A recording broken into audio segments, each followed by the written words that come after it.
tariffs against pharma companies in India. You got Prime Minister Modi going to TC in a couple of weeks from now. So is he going to mar that visit by coming out with this pharma tariff? Or is it really, in your view, a negotiating tactic? Well, the sentiment at present over here looks like, trying to eliminate as much of trade deficit as possible. And naturally, US, of course, trades a lot with Canada, and that's the reason why, long friends have now become bitter enemies, so much so that there was a suggestion to make it another state. So my sense is that the consensus on global trade has shifted a lot, and you would find in general tariffs would go up all over the world. And I recall very briefly there was this deal that was on the cards between India and US, which was also proposed when President Trump was in India. And at that point, of course, we weren't able to close it because US wanted a bigger deal. Luckily, there seems to be a rethink on trade policy that the US has done. So I'm hopeful that when Prime Minister Modi is in the US, they may be able to make some considerable progress and prevent those pharma tariffs from going up. But as I said, in general, you should expect some tariffs to, go up, and that would be the norm going forward. The period of globalization seems to be Ajit Ranade, in the way that Minister Piyush Goyal and the Commerce and Industry Ministry have been navigating these trade negotiations, they've been going very slowly and deliberately. Donald Trump is going tuck, tuck, tuck. He's expecting a limited trade deal. Can that actually happen in a couple of weeks? There was a advanced conversation last time around. It didn't materialize in a trade deal. But in the way that he's coming up with this slew of executive orders, can the Indian government move at that pace? Is that at all probable, possible? Because that's clearly what Trump seems to be expecting. No, Rahul, I think our track record is that we don't move as fast. And remember that President Trump is actually his reputation is a very transactional guy. So he is looking for quid pro quo. And he's willing to actually give preferential treatment if there is something for the Americans. And therefore, India should actually, I think, stick to the fact that our exports are import intensive. Very, very important, whether it's petroleum and diesel, whether it's polished diamonds, even electronics, even iPhone assembly. We are exporting iPhones out of India or mobile phones, but they're import intensive. So any increase in tariffs actually hurts eventually our exports as well. So we have to have a firm commitment towards low and moderate tariffs. Our tariffs have been going up for the last few years consistently, which is not a good trend. The great achievement of the 91 reforms was to substantially bring down tariffs, import tariffs. We cannot reverse that. So I think our commitment to low tariffs should remain. And, the deal with Trump is that we have to not aim for a very comprehensive package, but, transactional. For example, our software exports to the US is a shining success story. This year, we clocked $250 billion. Just two items, Rahul. $250 billion of export of software services and $129 billion of remittances, inward remittances. These together are almost $500 billion. These are the two most important items we must safeguard and nurture. Siddharth, where are we on that trade deal? Can we pick up the thread from where Gina Raimondo and Piyush Goyal were earlier? Or does it actually need to start from the beginning? I think from 2014, we had one phase of sort of India not looking at trade deals. Then closer after 2019, we've seen a rethink. I think it's now time for delivery to happen. And clearly, India-US FTA would perhaps provide the right spark from abroad. But an FTA is not on the table. The free trade agreement, it's a limited trade deal which is being spoken about. Eventually, it has to lead there. There are steps when till you reach there. I think that would be a great part of India's strategy to deal with a world where Mr. Trump, through a tweet a day, will kind of set trade. No, but remember, in the trade deal that we did with the Europeans, it included a $100 billion commitment on the part of the Europeans to invest in India. So that's Europe committing to invest in India. With Trump, the equation is different. He says, hey, you want me to invest in your country? I'm expecting all of you to invest in my country. So the whole equation and the dynamic is different. But it'd be interesting to know whether the Modi government has made a significant shift in strategy. Because over 10 years, we've been very slow when it comes to trade deals. Or we've stayed out. We've stayed out even of regional alliances like RCEP. The question therefore... no, and just as well, Rajdeep. No, but there are those who say that, look, If you watch so one much of the criticisms of this government in the past has been that it's been awfully protectionist. Now you've got a situation where you're dealing with a Donald Trump who wants to be, as Ajit Ranade puts, completely transactional. How are you going to deal with a transactional United States with a completely uncertain world when your instincts are protectionist? Rajdeep, it's a very simple thing. It's like Virat Kohli going out and batting now. He can't function outside the off stump. India can't function on many of its medium enterprises which are not really competitive. The PLI scheme is actually a subsidy to the industry to overcome all the issues. We have a high power cost, high land cost, high capital cost, high compliance cost. The second part of the story is more important. Why are we hesitant to enter any kind of trade deal? Is because we have a huge agricultural sector which needs to be protected, which is at the bottom of the pyramid. So moment you sign a deal with either Canada, UK, Europe or US, you open up, they all want to export their agriculture produce to India. And that is a problematic thing. So every time you have this fits and starts thing. This is not new to India. So what's the way ahead? What's the way ahead? You make your domestic economy see the competitive. transactional part as a problem, because the good thing about transactional entities is that they tell you what they want. They'll be upfront about it. let them you can import make deals with them. Let them export Harleys to India. Reduce taxation on Harley Davidson. There's no problem. The way American corporations are exiting China, I'm sure they would want to enter India, they would want to do business here, and our government can very So how well... do we respond? How should we be responding to a Donald Trump who's going to, over the next 3 months or 4 years, be disruptive? How are we going to how do you counter someone who instinctively is disruptive? Rajdeep, we cannot overstate the Trump factor. Rajdeep, we should not overstate the Trump factor. I don't think it's possible for Donald Trump in 4 years to reverse 40 years of outsourcing. But the larger point is, Make in India, which is still the Modi government strategy for Atmanirbharta versus Make in America. How does that play off is the bigger question. But if you think Trump is going to sort of suddenly change 40 years of outsourcing, that's not happening. We spoke to many industry leaders in Davos. The GCC story is going to continue in India. It's going to grow even much bigger than what it is currently. Therefore, the focus, I would argue, is what does this government do? What does this budget do for 60% of GDP that comes from personal accounts? See, if you break down your GDP, please understand, 60% personal, 30% that happens on account of private asset formation, capital asset creation, and only 10% for government.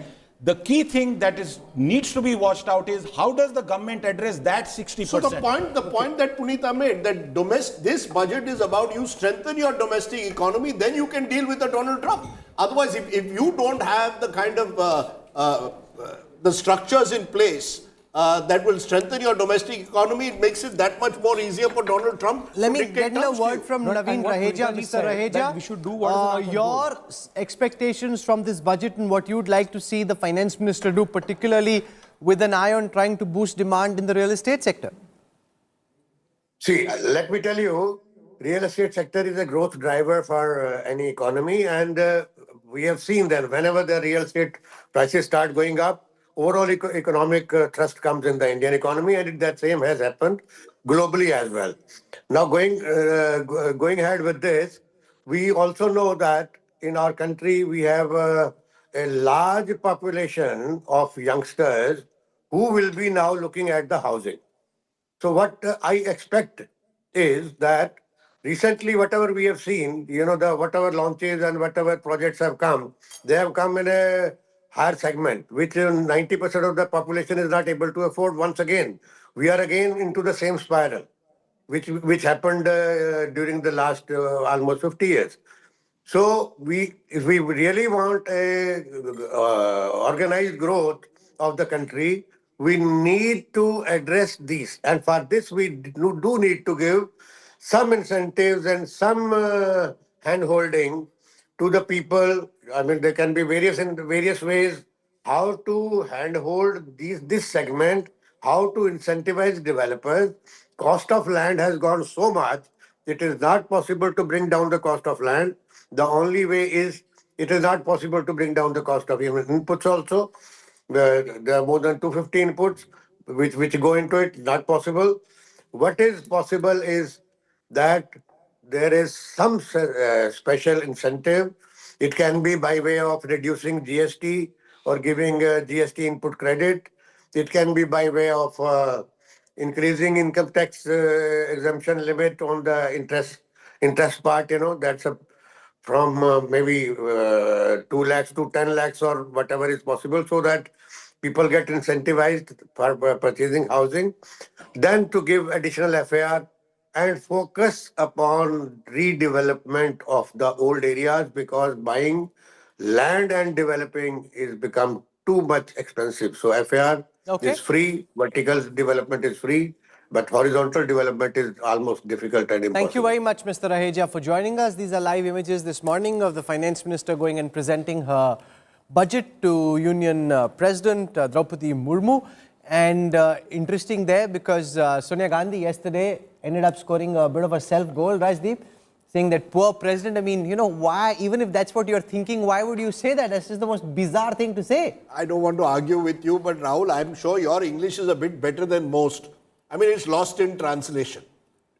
To say poor thing is not something of derision. You see, the problem is our politics is so polarized and so low level now that you're looking to somehow or the other create weapons of mass destruction. But why call the president a poor thing? No. Look, she said, that's what I said. You've studied English. I mean, it's not derision, it's sympathetic. I mean, my limited point is that the real issue of our times? You see, the problem is we look at sound bites, you will play it all day on the channel, it will become the subject of debate, another weapon of mass destruction. Let's focus on the state of the economy. Just like the chief economic advisor was honest and candid in his survey, I believe that the president of India was, as usual, painting a rosy picture and not telling us the reality. All these president speeches or governor speeches, frankly, in states are all designed to promote the government of the day. We've got to start becoming honest with the people of this country. We have not been honest for the last 10 years. And as our newsmen, we've got to start telling the truth. Of course, which is now, if it's poor thing, say poor thing. What's wrong? No, why is she a poor thing? Why call the president a poor thing? Long speech where you're not really telling things as they are. Is it a weapon of mass distraction? I mean, you could argue that, what else would she have said? I feel sorry for her. I mean, she's a politician. Let's be fair to... You see, bashing the Gandhis is a blood sport now. You can bash them for numerous things. Do you bash them for saying, President, poor thing, or Rahul Gandhi saying the speech was boring? Wo to politician bolega. But does that become the topic of a debate? And then the president responds to it and says, I feel hurt. The prime minister goes into a speech. It is classic weapons of mass distraction. The real focus, as should be on this program, should be what are we going to do to revive the animal spirits of this economy. If we can't do that, we must stop making excuses. As I said, your headline should be no excuses budget.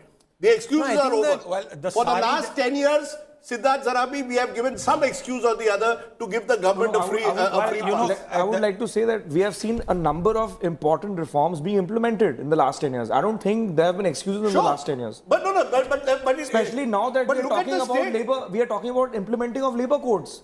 This was not even discussed 10 years ago. Where has it happened? Well, it's not happened. Every government talks about it. No, not every government. Give me the reforms Parliament has passed the codes. Parliament has passed the codes. Soon it will be implemented this year. Let's wait for that. BJP decade average growth is 6%. We need to grow at 8-9%. Tell me, how are we going to do that? They have set the standard. I'm sure they will live up to it. If they don't, we should counter them. Absolutely. But the point is, the way labor codes have been brought to the center of the debate. They should Earlier, no one even talked about this subject. So that just shows how the reform bar has been raised, the way expectations have been raised, and obviously, we should hold the government to its own word. But these kind of reforms, I'm telling you, for 25 years, I mean, this must be my 30th or 31st budget or whatever. And every year there is, so labor has been an issue since the 90s. So when Manmohan Singh's, it was an issue, Arun Jaitley had a committee looking at it, labor laws, when he was law minister. Then UPA came. Manmohan Singh had a new phraseology, national manufacturing competitiveness, which was basically put all the eggs in that thing and say, okay, can we make something out of it? Nothing. He had one of the finest bureaucrats India has produced, V. Krishnamurthy leading that committee. Nothing happened. Okay. Then this government comes in. 2015, first Piyush Goyal sort of starts off with this idea that, and it was, I think, done in a presentation to Amit Shah when he was party president, that we should reform these laws. So new labor law code was brought in. It was sent to all the states. Then the states had various stories about it. So 2019, that labor code was rewritten. In 2025, the deadline for adopting a draft, not a law, a draft, has been set on March 31st or something. Now, this thing is happening despite the fact that over the last 8-9 years, as Rahul rightly mentioned, that the BJP has been power in 15 of the states. So every time the parliament, this question comes up in parliament and I look at the data on how many states have done or not done, it's very difficult to, because there are some parts that have been accepted, some parts that have not been accepted.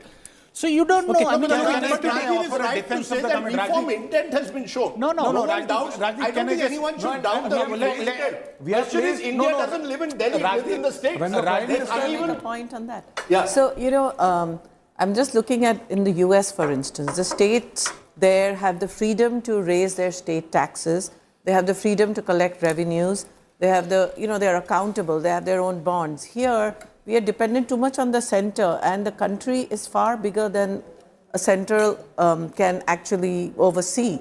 So we need better governance, accountability of the states. And it would be great if we have state budgets being presented and you're giving them the same kind of scrutiny that you're doing. Because a lot of just one quick point, Rahul, on the point of labor reforms, look at it from the government side. We have had these conversations with people in the government. There is lack of trust on private corporate sector, a private corporate sector that has seen its profits grow quite well, but wage growth they are not doing. I don't think it's easy for the government of the day, considering the politics of a nation, to simply create a situation where the opposition says government is allowing hire and fire in the private sector. There is a gap of trust, and that's why I say private sector investment and the perception that it is creating wage growth is also important. Governments cannot give and it's not just the center. Punita is right, it's states. I mean, see what happened with the farm laws.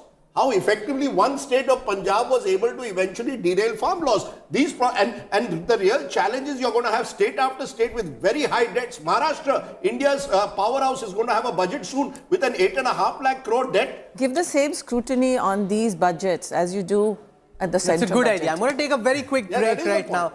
An important point, you must focus arguably the longest longest holiday in television news history. Rajdeep Sardesai is back with us this morning. Rajdeep, welcome. Thank you. Kaisi thi bhai, chutti itni lambi aapki? Well, it wasn't quite a holiday. I've been traveling around this wonderful country of ours, promoting my book, which has been great because, it's now coming out in Hindi. It's in a second edition inside 2 months, so not a bad way to spend 2 months. Rajdeep puts as much energy in book promotions as Shah Rukh Khan does in promoting his films. You should. It's a good thing to do. I think it's that's the only way to do it. I mean, I'm learning from Mr. Modi the art of marketing. You've got to go out there and reach out to people, and that's the way you do politics now.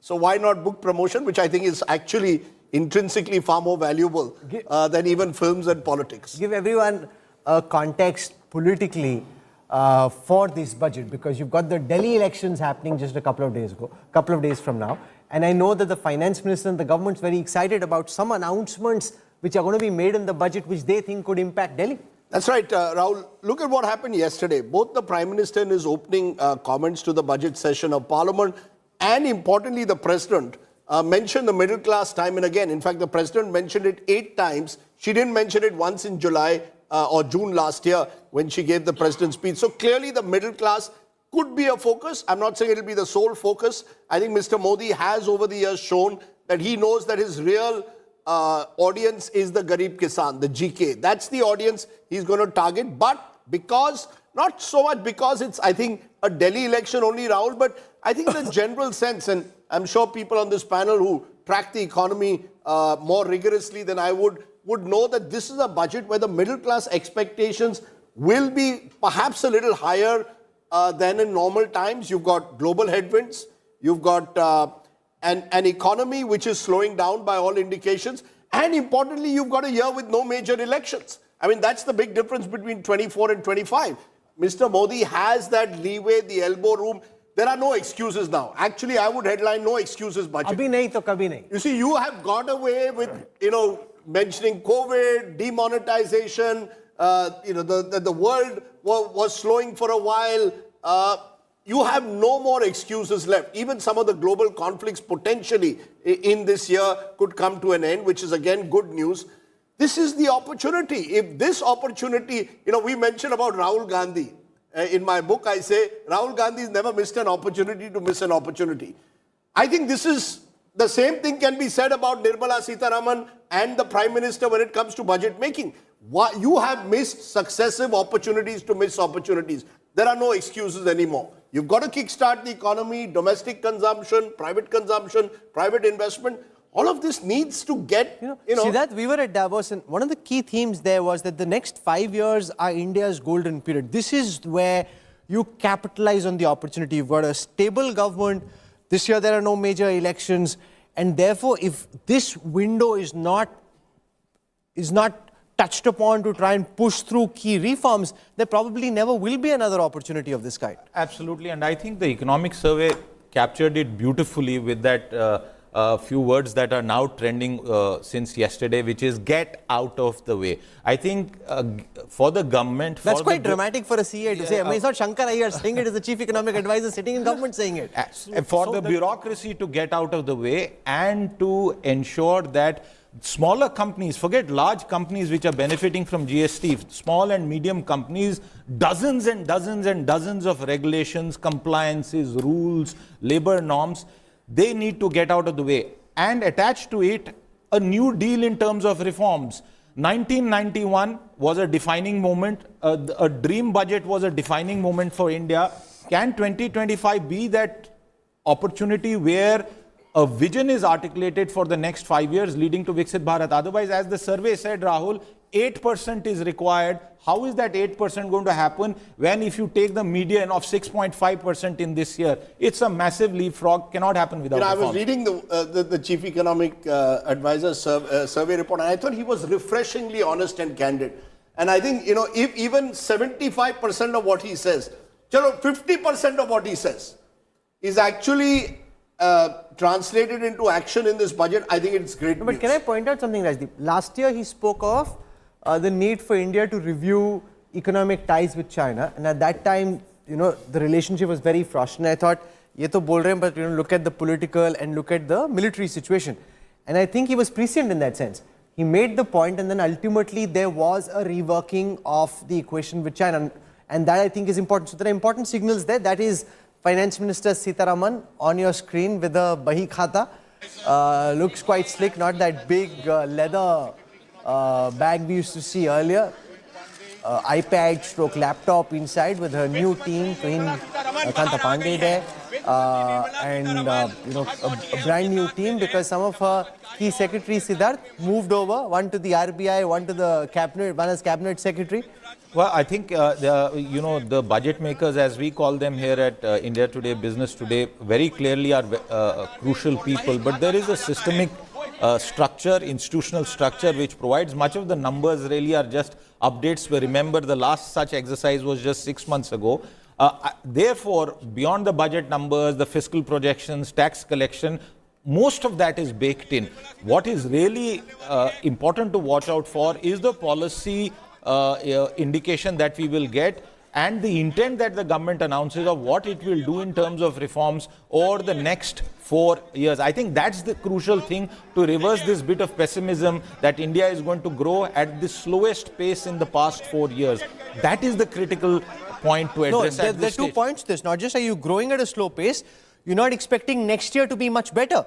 Obviously, so, and what is happening externally, if you see the Trump tariff wagon rolling around and wreaking havoc all across the world, we cannot escape that because exports are the way to ensure that capital comes to India and therefore our economy performs. And I want to show you some very important data, and I want to welcome Karan Bhasin from New York. Ajit Ranade joins us, one of our country's top economists, and this is to do with economic outlook of citizens, voters. This is data by C-Voter. They put it out just before the budget. And I'll take you through 3 or 4 very quick data points.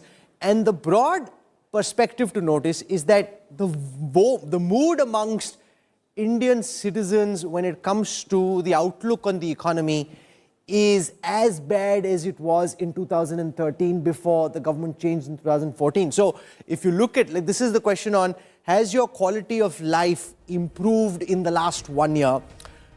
25% say it's improved. It used to be much higher. It used to be 42% in 2017. That's now come down.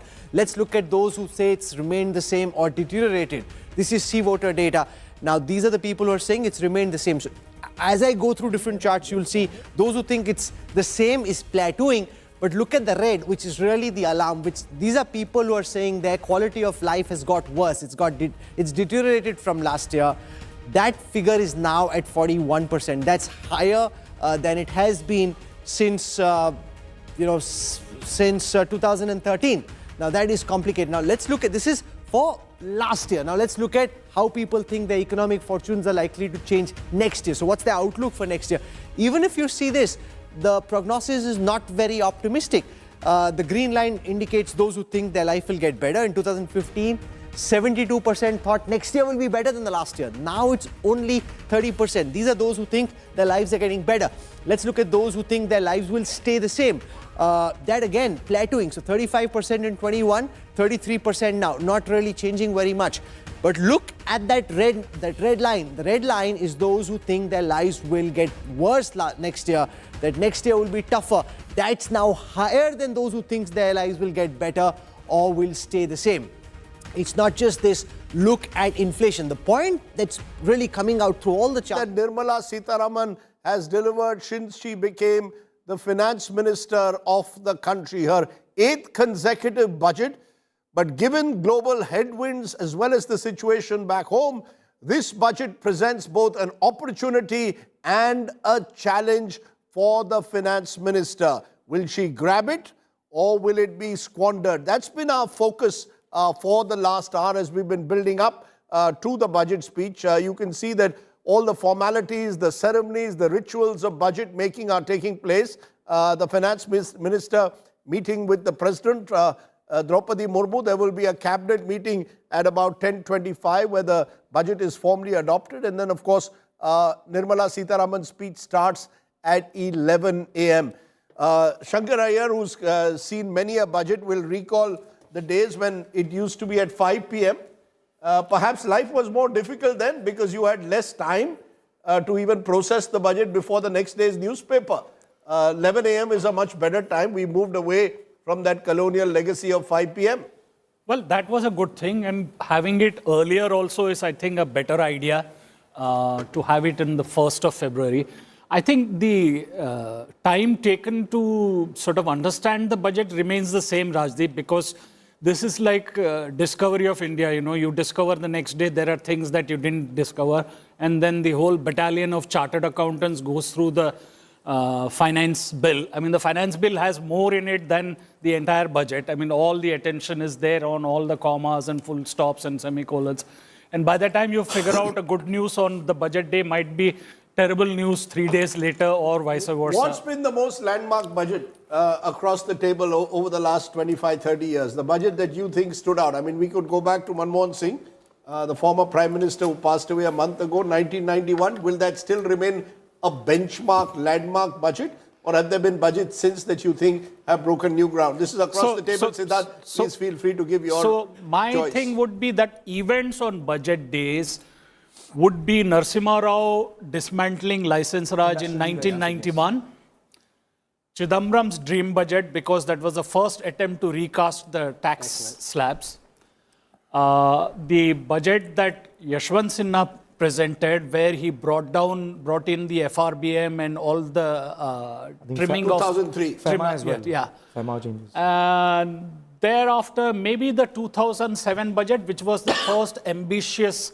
outward-looking budget because we were riding the global growth wave. I think after that, I think GST budget is the 2017 budget where Arun Jaitley got the GST through. That, I think, would be the remark. You know, I'll say we need to hark back perhaps at this stage to a combination of 1991 and 2007. 1991, in terms of articulating a new reform strategy, the country needs it, 4 decades. and a new strategy on tax. 60%, I repeat this point, of our GDP is by people's spending. If that is not addressed, the other levers can only be pushed to a certain extent. And given the global environment and export questions, I think this is the strategy to go forward. So if we have both, I think it would be my dream budget So today. if you distill the budget's challenge, it's basically about costs. The cost of governance, why you can't fix the PSU story, why you can't raise more money as asset monetization to pay for investment. Shankar, I think the there is cost no of governance. There is no intent to fix the PSU story. It's the other way. A lot of taxpayer money is now going into reviving PSUs. No. This is big governance. There is no minimum government. There is, in fact, maximum government that is playing out on the PSU That is true, side. but there are ways to do this. You don't need to sort of walk into the concept of private ownership. You can have a dispersed public ownership. You can put all the 51+% equity into a sovereign fund, call it the Amrit Kal fund, and list it on as an ETF. Let people subscribe to this. Get government out of that excess of 51%. I mean, this has been, they're talking about it for at least 10 years, 12 years now. There are 4 reports that have come on divestment, none of which will move because there is a genuine fear among all political parties of concentration of wealth and concentration of power. I mean, can this system handle a few more billionaires in the landscape? That is the question that they are wrestling with. So there is that part. So there is cost of governance, cost of living, and cost of business, which is compliance, regulation, all that. So if you put it down, ease of living, ease of governance, ease of business is cost of living, cost of business, cost of governance. Rajiv, any budget that stands out for you, that you believe over the last 25, 30 years has sort of changed the landscape forever? No, so the industrial delicensing event which Shankar talked about, 91. I think, yes, that was obviously historic. It was outside the budget actually. It was announced by the Commerce Minister, who was the Prime Minister. So, which was absolutely transformational, of course. And Shankar also talked about the indirect tax reform that came in. I'm hopeful that if we have important direct tax reforms and a new direct tax code, we could have possibly this budget or the next budget based on the commitment given by the government that they'll have a new direct tax code. That could also become one of the important landmark ones if we get a new direct tax code, which has been very long overdue now. And also look at the disastrous budgets. I mean, retrospective taxation for one. Pranab Mukherjee. And the fact that once it happens, everybody kind of loses their tongue and starts praising the budget regardless of how disastrous it's going to be for their pockets, which is why you need incisive and objective commentary of the kind that you're hearing on India Today. For people to call a spade a spade. I mean, if something's bad, it should be called out as for being bad. If something's good, it should be arguably the longest opportunity. You've got a stable government. This year there are no major elections. And therefore, if this window is not touched upon to try and push through key reforms, there probably never will be another opportunity of this kind. Absolutely. And I think the economic survey captured it beautifully with that few words that are now trending since yesterday, which is get out of the way. I think for the government... That's quite dramatic for a CA to say. I mean, it's not Shankar Iyer saying it, it's the chief economic advisor sitting in government saying it. For the bureaucracy to get out of the way and to ensure that smaller companies, forget large companies which are benefiting from GST, small and medium companies, dozens and dozens and dozens of regulations, compliances, rules, labor norms, they need to get out of the way. And attached to it, a new deal in terms of reforms. 1991 was a defining moment. A dream budget was a defining moment for India. Can 2025 be that opportunity where a vision is articulated for the next 5 years leading to Viksit Bharat? Otherwise, as the survey said, Rahul, 8% is required. How is that 8% going to happen when if you take the median of 6.5% in this year? It's a massive leapfrog, cannot happen without reforms. I was reading the chief economic advisor's survey report, and I thought he was refreshingly honest and candid. And I think, They've got Rajdeep stays where he is. Those people grow up in life. Absolutely. But, look, let's be fair to Nirmala Sitharaman. She has stayed the course. I mean, politics is about staying the course. And she's done it. She's been defense minister and finance minister. And commerce minister. And commerce minister of this country. And I recall once meeting her in Ahmedabad 2012 we were staying in the same hotel, and at that time she was planning to write a biography of Prime Minister Modi. So that too can be on your CV if you're planning to write a biography of someone who becomes a future Prime Minister. It was a biography of Vajpayee, actually. You know, Vijay Kedia joins us. He's tracking the markets very closely, leading market expert. Kedia ji, welcome. Last time you were singing for the Finance Minister. What's your song this morning? Same song, same record will be repeated, Rahul ji. Because I don't think so far I got कोई any नया indication गाना that बनाना चाहिए ना, ये पुराना गाना गा रहे हो. You want a new speech from the Finance Minister, you are singing your old song.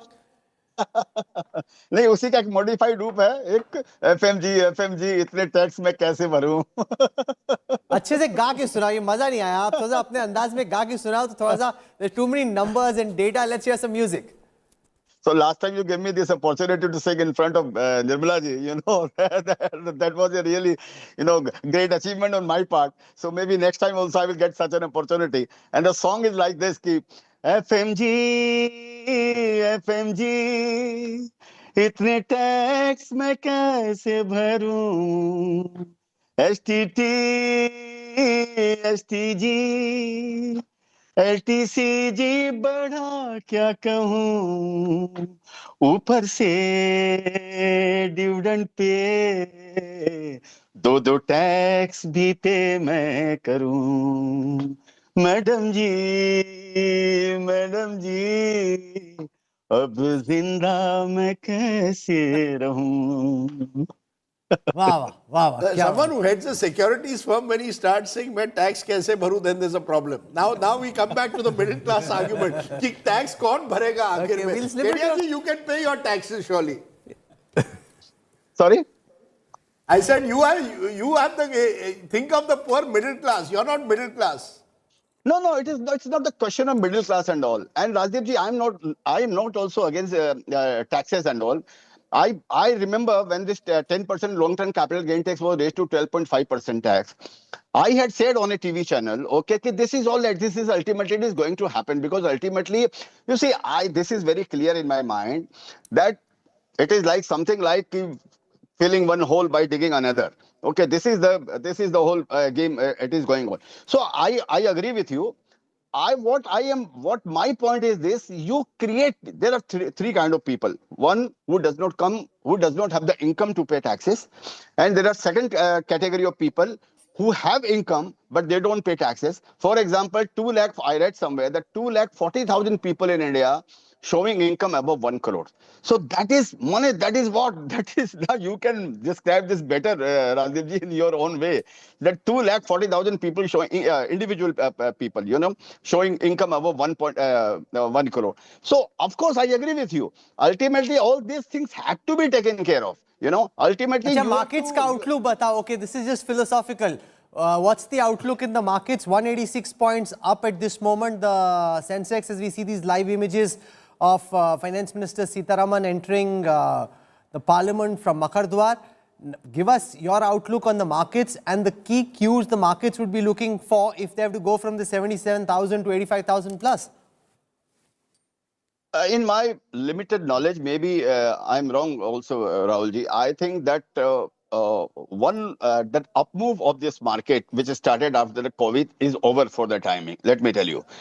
Whatever has happened, in spite of whatever Rajdeep ji is saying, I was just listening to your interviews on whatever the, you know, slowdown in GDP or slowdown in whatever rate of unemployment and all, market had been going up.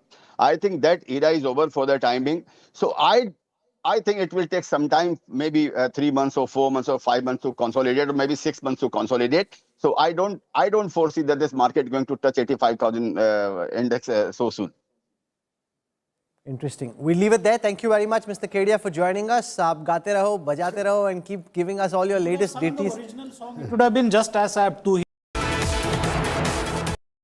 export questions. I think this is the strategy to go forward. So if we have both, I think it would be my dream budget today. If you distill the budget's challenge, it's basically about costs. The cost of governance, why you can't fix the PSU story, why you can't raise more as money as asset monetization to pay for investment. Shankar, I think The there is cost no of intent governance. there is no intent to fix the PSU story. It's the other way. A lot of taxpayer money is now going into reviving PSUs. No. This is big governance. There is no minimum government. There is, in fact, maximum government that is playing out on the PSU That is true, side. but there are ways to do this. You don't need to sort of walk into the concept of private ownership. You can have a dispersed public ownership. You can put all the 51+% equity into a sovereign fund, call it the Amrit Kal fund, and list it on as an ETF. Let people subscribe to this. Get government out of that excess of 51%. I mean, this has been, they're talking about it for at least 10 years, 12 years now. There are 4 reports that have come on divestment, none of which will move because there is a genuine fear among all political parties of concentration of wealth and concentration of power. I mean, can this system handle a few more billionaires in the landscape? That is the question that they are wrestling with. So there is that part. So there is cost of governance, cost of living, and cost of business, which is compliance, regulation, all that. So if you put it down, ease of living, ease of governance, ease of business is cost of living, cost of business, cost of governance. Rajiv, any budget that stands out for you, that you believe over the last 25, 30 years has sort of changed the landscape forever? No, so the industrial delicensing event which Shankar talked about, 91. I think, yes, that was obviously historic. It was outside the budget actually. It was announced by the Commerce Minister, who was the Prime Minister. So, which was absolutely transformational, of course. And Shankar also talked about the indirect tax reform that came in. I am hopeful that if we have important direct tax reforms and a new direct tax code, we could have possibly this budget or the next budget based on the commitment given by the government that they'll have a new direct tax code. That could also become one of the important landmark ones if we get a new direct tax code, which has been very long overdue now. And also look at the disastrous budgets. I mean, retrospective taxation for one. Pranab Mukherjee. And the fact that once it happens, everybody kind of loses their tongue and starts praising the budget regardless of how disastrous it's going to be for their pockets, which is why you need incisive and objective commentary of the kind that you're hearing on India Today. For people to call a spade a spade. I mean, if something's bad, it should be called out as for being bad. If something's good, it should be appreciated as such. You shouldn't try and spin things as disastrous as retrospective taxation as being, Mr. Mukherjee, what a fantastic job you've done, like we saw at that time. We're slipping into a quick break right now. We'll have more. You're seeing the cavalcade of the Finance Minister driving out of Rashtrapati Bhavan now to Parliament House, where she will then enter. There'll be a cabinet meeting soon after that. The budget presented before the cabinet. What we want to do right now is get in quick reactions from a cross-sector representation. I want to go across to Rashesh Shah, founder of Edelweiss. We've got Pirooz Kambada joining us, group chairperson at Rasna. Let me go across to Rashesh Bhai first, Mr. Shah. You know, from the perspective of financial services and the stock markets, given the fact that the markets have moderated and come down over the last few weeks, what are the cues you think investors would be looking out for, both retail and institutional, for the markets to gather some energy and go back to their highs? Yeah. Hi, Rahul. Hi, Rajdeep. Hi. Yeah, I think the biggest issue right now, even after the Q3 results we are seeing, is growth. I think it's now almost a given that growth is slowing down in India. And I think picking up growth is going to be an important one. So I saw the economic survey yesterday. And if you're going to aim for 6.3 to 6.8% growth for the coming year, I don't think it's going to excite investors. I think somewhere in the 7 plus, maybe closer to 8% kind of a growth-oriented budget is what we need. And for that, we need to boost consumption. Government will have to again spend on capex because we do think even for the next year, private capex is going to be muted.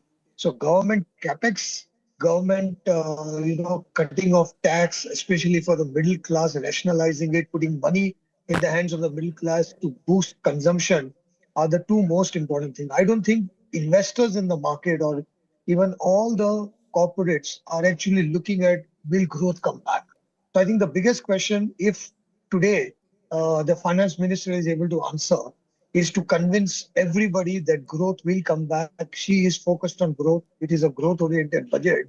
And she's willing to take risks because obviously without taking risks, she won't be able to get there. So I think not a good time to be very conservative, to even be very moderate on the fiscal spending. But I think this is the time to go a little bit more aggressive, which is what I'm moving. Okay, you're seeking aggression, Pirush Kambata. You run Rasna. On the issue of urban consumption, what is it that you're seeing in your numbers and with all the peers that you speak to? And what are your recommendations for what Finance Minister Sitharaman should be doing to try and boost urban consumption? On the number two, I can easily say that the most important message of the economic survey is that the government should get out of the way.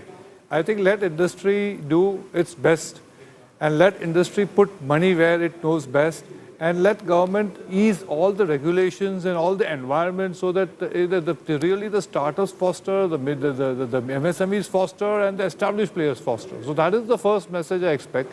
That if the economic survey clearly says that this is the real problem, then let the government really have a roadmap towards what I call a real ease of doing business. So I think that is the most important thing which I picked up from the economic survey. Coming to the consumption story, I think honestly speaking, there are a lot of complexities involved. I think number one in our field, what is involved is the high cost of inflation in the agri-commodities. Now that has come in a great way of the costings of almost all products. So obviously, we are a very cost-driven market. So till the costing is correct, the consumer is not going to buy. And now coupling to it the complexities of the GST, and I think I don't want to talk too much about it, we all know about that, that has really made the food products more costlier. Now that is not actually helping consumption in any way, and that's why a GST rationalization, I know it is not part of the budget, that is I think the most important thing to ensure that the prices are stabilized and we get more people to consume healthy processed food. I think that is very important today, the message I would like to give. On the rural side, I definitely believe there has been a stress, and we have seen areas where we have seen that the growth in some parts of the country, the growth is good, some part of the country the growth is very poor. And I think the government needs to put more efforts on agriculture infrastructure to ensure that there is more money in the hands of the rural man so that he can buy more and more goods. And that is definitely something which I like to see in the budget. Third, obviously, everybody is talking of more money in the hands of the middle class by ensuring that the tax slabs become less. And I think I'm always saying that the salary taxpayer is the most honest taxpayer. And I think time has come that we really increase the standard deduction and really reduce the taxes so that he can spend more. And I do expect this budget to really have some clear, what I call, benefits for the middle class. So that is my broad expectation from today's budget. Having said that, I think one more important thing for growth is the fact that we have to become a manufacturing destination for the world and make for the world. And I do expect some policy announcements to that also. Pirush Kambata, thank you for joining us. I know that you've got multiple things to do in that last 45 minutes. I won't hold you any longer. But if you look at a lot of the charts that we are putting out through the Budget Intelligence Dashboard, it suggests that a lot of the growth has plateaued, whether it's in, say, GST collections, whether it is in private investment. You know, that really, Rajdeep, is the enormity of the challenge. A very here and now, do or die kind of situation where, unlike earlier, where there was an anticipation that, okay, things will be much better in the future, now suddenly, and the C-voter data reflects that, people aren't so sure. People aren't so sure, but given the chief economic advisor's survey yesterday, there were hopeful signs. I mean, he was very clear that possibly the next 9 months could be better than the last 9 months have been. So I think, India is the classic story, Rahul, of glass half full or half empty. Rajiv mentioned the reforms this government has done in the last 10 years. Of course they have. But, you can reform with intent. Execution, the challenges that lie in ensuring that on the ground the bureaucrats buy into your reform measures is a huge challenge. And somewhere there's been a mismatch, therefore, between intent and execution. I think that's going to be the test over the next 9 months. 2024, Rahul, was the year of politics. You had elections not just in India but across the world in more democracies than ever before. 2025 has to be the year of the economy. The countries that manage their economic, this economic dissonance across the world will be the countries, I think, which will be future ready. This is the budget to make us future ready. Mr. Kambata says, apple and pie, first principles. Government has to get out of business. I think Shankar and I have been hearing this for the last 25, 30 years. How many, every time before the budget, this is what industrialists say. After the budget, they'll give 9 or 10 to the finance minister, even though she may not get government out of business. This is what Chief Minister Narendra Modi at that time had said in 2013 when he came to the India Day conclave just before the general election, that the government has no business of being in business. He wanted small government, but that was talk. In reality, that's not been easy to do, and I think that's the challenge. Punita Sinha runs an international fund. Now, one of the things that we're seeing is that net FDI inflows into India was just $0.8 billion in the first 6 months of this fiscal. And even FPI, portfolio investment, has been, there's been more outflow than inflow on a net basis. How do you see that change? What would foreign investors be looking at from this budget to try and divert some of the money they've taken to economies like the US? And where they put the money was in those magnificent 7 tech stocks. Those now have taken a hit. So there is some potential to bring that money to India. What can Sitharaman do to make it happen? Well, first of all, as I said earlier, Nirmala Sitharaman can only control the domestic side of the economy, right? And foreign investors, why are they investing in India? For the India consumption story, for the growth. And so to that extent, that growth is stimulated and the growth resumes, and the valuations will start looking better and they will come back. So it's a very rational decision. It's growth versus valuation. Why they were taking money out was because valuations had gotten very frothy and growth was beginning to decelerate. The earnings estimates were coming down, and at the same time, China and other countries, the valuations had become a lot cheaper. And if you see, but in that sense, foreign investors were smarter than domestic investors who stayed invested also because they didn't have much of a choice. The foreign investors ran with their money. No, well, it's not even that they were smarter. They had the choice. Sure. The domestic investor didn't have the choice. So what are they supposed to do? Go into cash or gold or real estate? The foreign investors, when you have a choice and you can compare valuation, there's arbitrage opportunities, and that's what you will do. But now the domestic investors also in the last 2 months have slowed down. The SIP data shows there's a slowdown. The gross numbers and the net numbers are showing that even new SIPs are not being created at the same rate. And a lot of speculative, derivative retail investors are also on the sidelines. You ask many people, till about 3 months ago, even a yoga teacher was into the market, a doctor was into the stock market, and now they've gotten burnt recently. So whoever you talk to says, no, I'm on the sideline. So they'll come back if the valuation growth equation and the math works. Limited point. Yoga teacher, I think, is well trained to be in the stock market or in the derivatives market, given that he can do headstands and all the asanas. I mean, the large part of the story is that what is India's attraction is the scale of the domestic economy, the population, the working age population, and all that.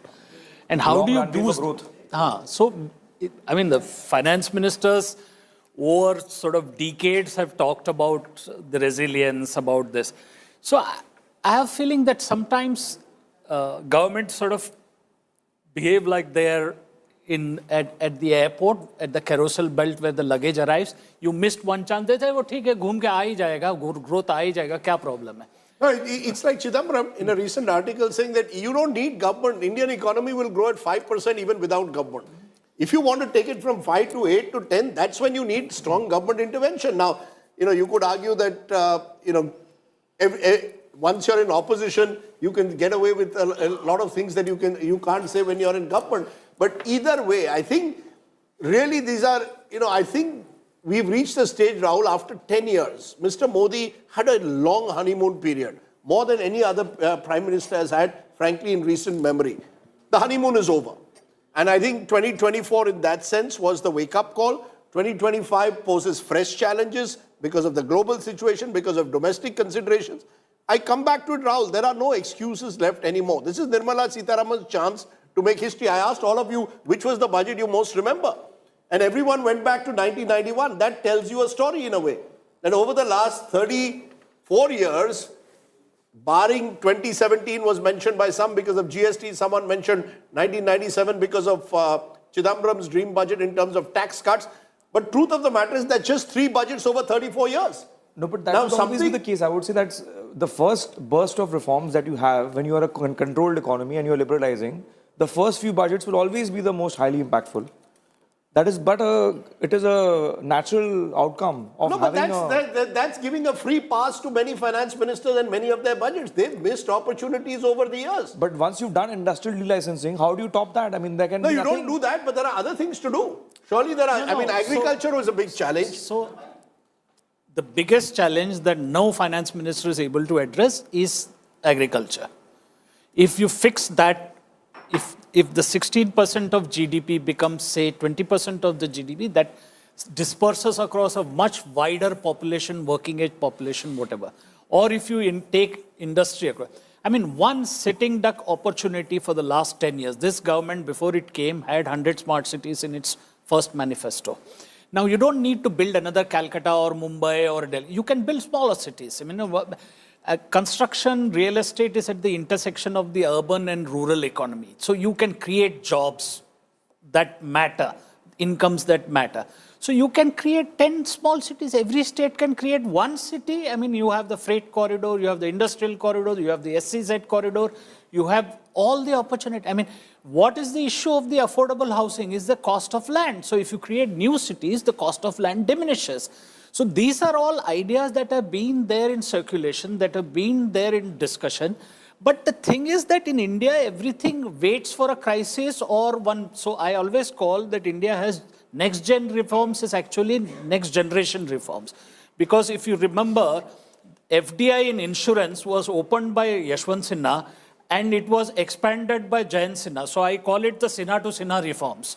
So, this is the truth about India. I mean, you can't run away from it. So that's the budget Rashesh, I remember. I think You said which budget do you remember? I remember my father-in-law's budget, Mr. Yashwant Sinha. Sure, the 2003 one in particular, where he brought in fiscal responsibility insurance, as well. FDI was seen as a very big reform at that time, right? Now no one talks about it. Similarly, labor is now considered to be like, of course you should do it.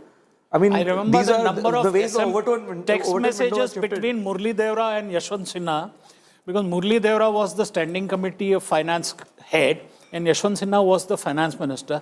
The number of SMS messages they exchanged that things are moving, it almost became 49. And then within the BJP, there was opposition, so it went back to 26. Therefore, given that situation that you say that a crisis sometimes spurs budget makers... No, 1 minute. A crisis spurs budget makers at times to go ahead with the kind of reforms that are much needed that otherwise would not take place. This is an opportunity. 2025 is as good an opportunity as you have. The government is stable. There are no major elections. You've got, on the other hand, global headwinds and a slowing down of the economy. If you don't do it now, when will you? I don't know whether we are at the tipping point. Okay, Rajdip. I always believe that crisis is a feel-good factor in India's economy. That's the only time change happens because the choice is wrenched away. But whether we are there, I'm not sure because there are things that, how much more disastrous can agriculture get? How unviable can farming get for you to get there? But it's still not moved. Give a different perspective on agri, because I've been on an agri-chemical board for 10 years. I finished my term. So I've seen all the different efforts that companies are making, that the government is making, but it's a very tough problem to tackle. Because despite everything, farmers have so many things out of their control. The monsoon still is a very big thing. The climate change is creating a lot of havoc. The insects are eating up the plants, the new insects come up. So even the companies are trying to keep up, with the right chemical to deal with the insect, but a new insect comes up because of climate change.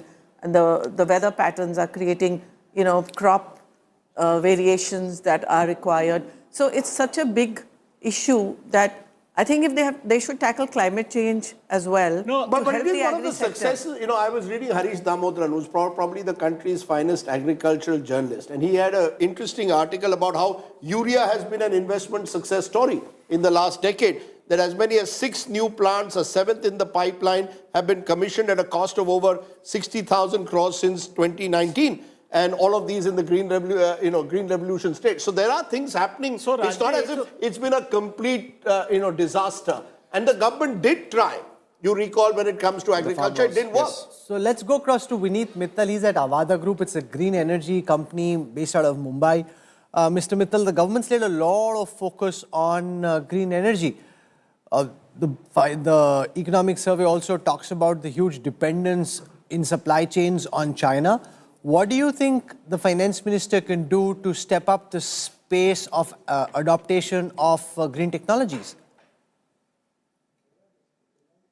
So, thank you, Rahul.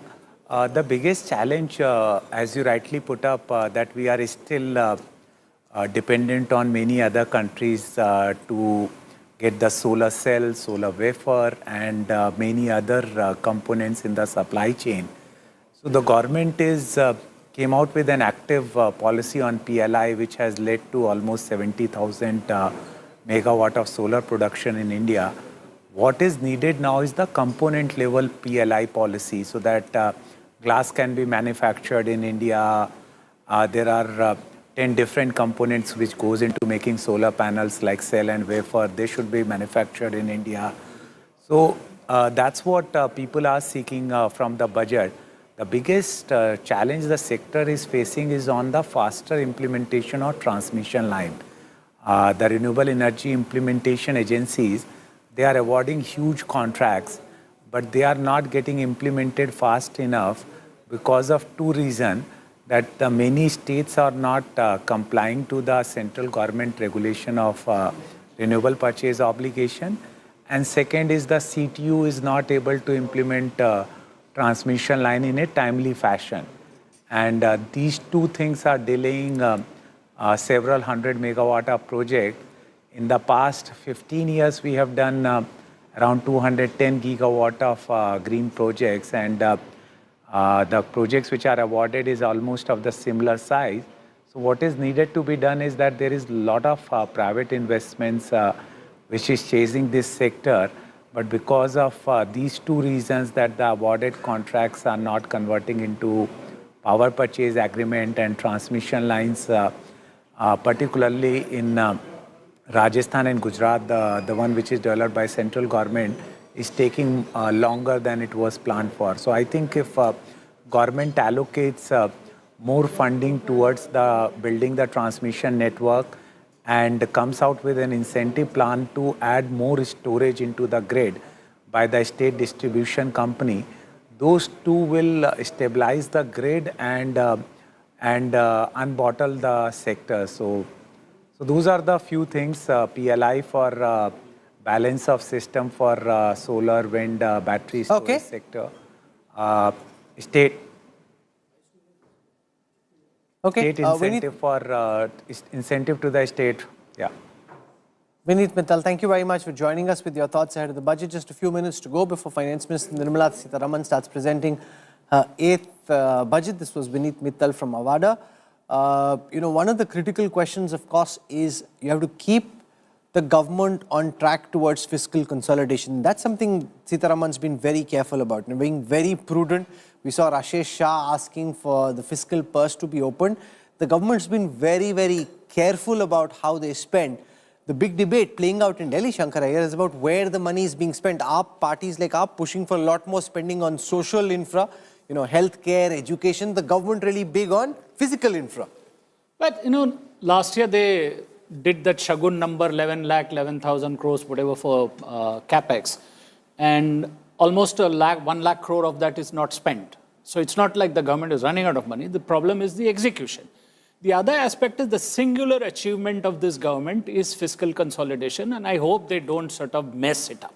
This is really important because India is at that intersection. If they get the growth right, they might just get a ratings upgrade because S&P has put you on positive, and maybe in a year's time, maybe if you get 7+% growth. Explain to everyone watching what's the advantage with the ratings upgrade. When the ratings go up, your inflows improve, your new bond debt instrument rate rankings, just like we celebrated the inclusion of India in the JP Morgan index and the Bloomberg index. There could be much more space for India to receive funds. Global funds actually invest on the basis of ratings. Cost of government borrowing comes down. Cost of government borrowing comes down. Your currency is much more stronger. Because the inflows change. Basically, what a rating does is that it changes the flows, the pattern of flows. Now, for that to happen, you have to fix the domestic economy and get that growth above 7+%. And then you might be able to pitch to the rating agencies that you are not dealing us a good hand. How far do you think, Punita, we are from a ratings upgrade? No, see, I think on the ratings side, even if we have a ratings upgrade, I'm not, there is a currency adjustment that is going on. And that is more concerning, would be more concerning for foreign investors, because while they may get better opportunity to make money in the bond market if the ratings upgrade, but then if the currency weakens, then they lose that. So right now, I think what is very important is what happens to the currency. No, it's not going to happen now. I mean, there's no chance at 6.5 you will get upgraded. If you pitch 2 successive years or at least 2 quarters or 3 quarters of 7+% growth, then you can actually make a legitimate case before the rating agencies. Just now, your sort of your debt to GDP ratio is 85%. It's like crazy. The Oliver Blanchard's formula is that your debt can be sustained only if your rate of growth is higher than the service payment. So, but if US investors, you're getting 4.5% in US treasuries, you would rather invest there than invest in India, take the currency weakness, and all you'll get is, you'll get less than what you get in the US. So as of now, AAA rated or even triple B in the US is fetching you 8, 9, 10%. Yeah. I mean, you asked in the morning why are corporates sitting on cash? Because it's much more profitable to do treasury operations for all this. Yeah, AAA corporates or even AA are giving 7.7, 7.5, 7.8.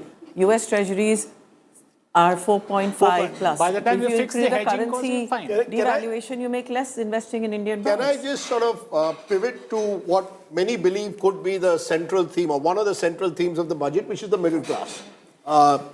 As we mentioned, the president mentioned it 8 times, the prime minister mentioned it in his opening remarks to the budget session.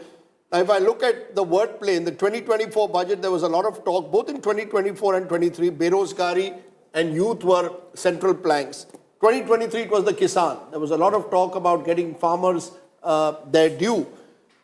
How does the middle class get its due? Is it simply standard deduction and the fact that you get some tax breaks at 10 lakhs and upwards, don't have to, below 10 lakhs don't pay tax? What is it that you believe will give the middle class? And we can define who is the middle class. Rahul seems to believe that I'm not middle class. I believe I am. I'm not looking at income alone. You're looking at mindsets. There was a lunch at Sanjay Jha's house. This is the JDU leader. Amit Shah was there. And one senior editor said, sir, हम जैसे middle class के लिए क्या होगा? And Amit Shah turned around and said, अगर आप middle class हो ना तो इस देश के नागरिक को सरकार की जरूरत नहीं है. When the citizen doesn't need the government, you can take care of yourself. I think I know who you're talking about. So anyway, we won't mention names. Rajiv, but it's very clear. But I'm just asking. That the middle class needs... What does the middle class need? And middle class needs some TLC from this government. This government has taken the middle class vote for granted for too long. Now they're saying, boss, apne ko kya mila? What can the finance minister do? So, as part of the direct tax reforms, certain type of tax relief, maybe the tax slabs go up in some way, maybe there is an intermediate rate introduced. I don't know, but some format of reforms in the DTC, ease of taxation, ease of living needs a certain boost. I think one of the real problems is there is an impending kind of cost of living crisis going on because of dearth of supply side reforms. So if we have supply side reforms, increase of businesses providing the certain types of goods and services which the middle class consumes, along with direct tax code coming in, together that will give a very good relief over the next few years. Because, what's being mentioned is that you'll raise the tax exemption limit up to 10 lakhs an annum.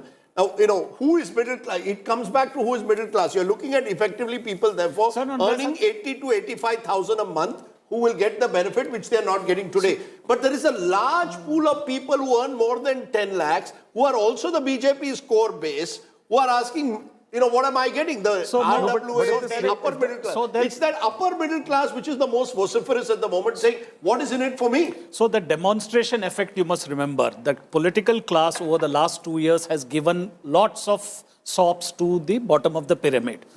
The top of the pyramid in India is the rent reapers, the bottom of the pyramid is the rent seekers. Beech mein phasa hai middle class. So I give you an anecdote to tell you the sense of frustration among the middle class. So I was at a conference of private equity guys. So one of the young guys just perked up and said, will there be a cut in income tax? So I said, what would satisfy you? He said 18%. I said, that is quite a precise number. How did you arrive at it? He said, they are charging me 18% GST on everything I consume. I want an 18% rebate. See, that's the level of frustration among middle class, that the guys who are getting Ladki Behan, this Yojana, that Yojana, everybody who's in the middle class thinks that I am paying for the GST. I am paying, I mean, one of the most bizarre things, you rent out your flat where the government has no business to intervene, it gets a service tax. You take a subscription in telecom. I don't know what is the government's contribution exactly to get 18% GST on telephone. So that all these things are now hurting. They're saying that why is GST rationalization not happening? Everybody knows what to do, but why are we not being able to make building the consensus in GST Council, bringing all the states on board. No, even a few holdouts are there. No, there's a simple thing. This is like Satya Nadella spoke about Jivan's paradox. The Jivan's paradox is anything that becomes efficient becomes overutilized. So here you have the direct benefit transfer. The cash transfer system has become so efficient that states have nearly 8,000 codes registered on the NPCI. So every state, whenever they want to switch on a scheme, they can switch on. The other part of it, GST revenues are very predictable, 1.7, 1.6 lakh crores. So top though, now in the next 3 days, Maharashtra is going to have a strike of all the contractors because contractors haven't been paid 1 lakh crore money because all that money can't be paid and because all the Ladki Behan and all the Yojanas have taken, which is Himachal, Maharashtra, Punjab, Karnataka. all of this. Karnataka. The point I'm coming to is, for the middle class, it's no longer about tinkering with tax codes. You see, until now you've tinkered. I think 97 stood out as a budget because, to be fair to Mr. Chidambaram, he sort of broke with convention. He went ahead and drastically... But he raised resources. VDIS was raising resources. Yeah, no. The point I'm making is that the middle class wants to see something which is far greater than just tinkering with tax, with taxes. So the taxes are directly linked to consumption. We need to stimulate consumption to improve our growth rate. And the middle class, if you look at, the wealthy people, they have obviously their dividends and coming from the companies that they own, which is taxed at, relatively low rate compared to global levels. The stock market participants have very low tax rates, so they can earn. If you're a salaried employee versus an investor, retail investor who's only focusing on making bulk of your money from investments, you are better off doing that than being a salaried employee. So I think the salaried employee in India is penalized relative to everybody else. The rich people getting dividend income, the investors in the stock market, and the poor getting for a long time. Now they're saying we need some payback. Also, Rahul, this is actually generally true for the real economy, I would say. Because even when you're talking about private investment, I think one of the reasons private investment is also suffering is that a lot of corporate treasuries, let's say family offices, they are taking to financial investment. They're not setting up real businesses anymore. They're not investing in the real business anymore. Okay. But it's also the psychological impact that Shankar spoke in that anecdote. There are people, you go across Maharashtra to say, you're giving these Ladki Behan benefits, what's there in it for us? And they're so stark and you're down this slippery slope. Just look at the way the Delhi campaign is being run. It's my freebie versus your freebie. Mm-hmm. And, we can call some of the freebies welfareism and they should be called welfareism, but a number of them are just straight cash handouts. Yeah, and the middle class is actually being neglected. No, but they are paying for it also. There's a sense you're paying. And this government has put cess after cess. If you can't put tax, then get a cess in. I mean, I know state governments that are upset over this. Saying, look, we are not being, our elbow room for taxes is limited because of GST. Plus the center gets its revenue through cess. Where do we lie? Quick break. The middle class is crying, apna time kab aayega? Let's see whether it happens. Hamara time kab aayega? We are all middle class. Rahul, you must make the case that Rahul Kanwal is middle class. That's a bizarre, people can see through what's happening. That's a bizarre suggestion for anyone to even remotely think that Rajdeep Sardesai is middle class. It's not, that is not the fact. Let's define it financially. More seriously. What are we defining the middle class financially? Because otherwise you throw these numbers of, we have a 300, 400 million. Somebody who predominantly gets their income through salary. So he gets his income through salary. Yeah, but it's also the salary that you have. No, if, for example, the rebate is for those who are paying, No, so give me who a- are getting give me a more than 10 lakhs. 7.5 lakh rupees, Rajdeep, per year, not per day, per month, nahi, per Middle year. class is That anyone is more the than 10 middle class lakhs. definition. Rajdeep's looking at daily. 7.5 lakhs per year. I'm saying that is how 7.5, 10 lakh rupees. That is typically where the rebate is going to And it come. depends, it's also graduated depending on where one lives. So for example, 10 lakhs may not be enough to live in a city like Bombay. So basically, it's defined by the surplus that you have at the end of the month to invest or save or consume or to experience things. That's all. I mean, you could be middle class in Udupi with a decent salary, and with that same salary in Mumbai, you would be bloody You poor. can't live in But it doesn't matter. I So think we'll slip into all a break, our salaried last break people- before the union budget begins. You're seeing those images of Prime Minister Narendra Modi walking with the Union Minister of State Jitendra Singh. They're all getting set for the budget. The budget's now been passed by the Union Cabinet. We'll have Finance Minister Sitharaman present the budget in a short while from now. Our live coverage continues on the other side of these messages. Quick reactions from a cross-sector representation. I want to go across to Rashesh Shah, founder of Edelweiss. We've got Piruz Kambata joining us, group chairperson at Rasna. Let me go across to Rashesh Bhai first, Mr. Shah. From the perspective of financial services and the stock markets, given the fact that the markets have moderated and come down over the last few weeks, what are the cues you think investors would be looking out for, both retail and institutional, for the markets to gather some energy and go back to their highs? Yeah. Hi, Rahul. Hi, Rajdeep. Hi. Yeah, I think the biggest issue right now, even after the Q3 results we are seeing, is growth. I think it's now almost a given that growth is slowing down in India. And I think picking up growth is going to be an important one. So I saw the economic survey yesterday. And if you're going to aim for 6.3 to 6.8% growth for the coming year, I don't think it's going to excite investors. I think somewhere in the 7 plus, maybe closer to 8% kind of a growth-oriented budget is what we need. And for that, we need to boost consumption. Government will have to again spend on capex because we do think even for the next year, private capex is going to be muted.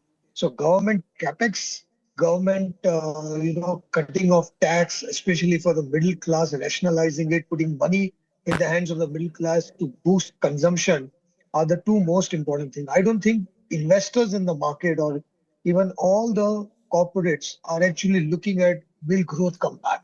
So I think the biggest question, if today the finance minister is able to answer, is to convince everybody that growth will come back. She is focused on growth. It is a growth-oriented budget. And she's willing to take risks because obviously without taking risks, she won't be able to get there. So I think not a good time to be very conservative, to even be very moderate on the fiscal spending. But I think this is the time to go a little bit more aggressive, which is what I'm moving. Okay, you're seeking aggression. Piruz Kambata, you run Rasna. On the issue of urban consumption, what is it that you're seeing in your numbers and with all the peers that you speak to? And what are your recommendations for what Finance Minister Sitharaman should be doing to try and boost urban consumption? On the number two, I can easily say that I think the most important message of the economic survey is that the government should get out of the way. I think let industry do its best and let industry put money where it knows best and let government ease all the regulations and all the environment so that really the startups foster, the MSMEs foster and the established players foster. So that is the first message I expect. That if the economic survey clearly says that this is the real problem, then let the government really have a roadmap towards what I call a real ease of doing business. So I think that is the most important thing which I picked up from the economic survey. Coming to the consumption story, I think honestly speaking, there are a lot of complexities involved. I think number one in our field, what is involved is the high cost of inflation in the agri-commodities. Now that has come in a great way of the costings of almost all products. So obviously, we are a very cost-driven market. So till the costing is correct, the consumer is not going to buy. And now coming to it, the complexities of the GST, and I think I don't want to talk too much about it, we all know about that, that has really made the food products more costlier. Now that is not actually helping consumption in any way, and that's why a GST rationalization, I know it is not part of the budget.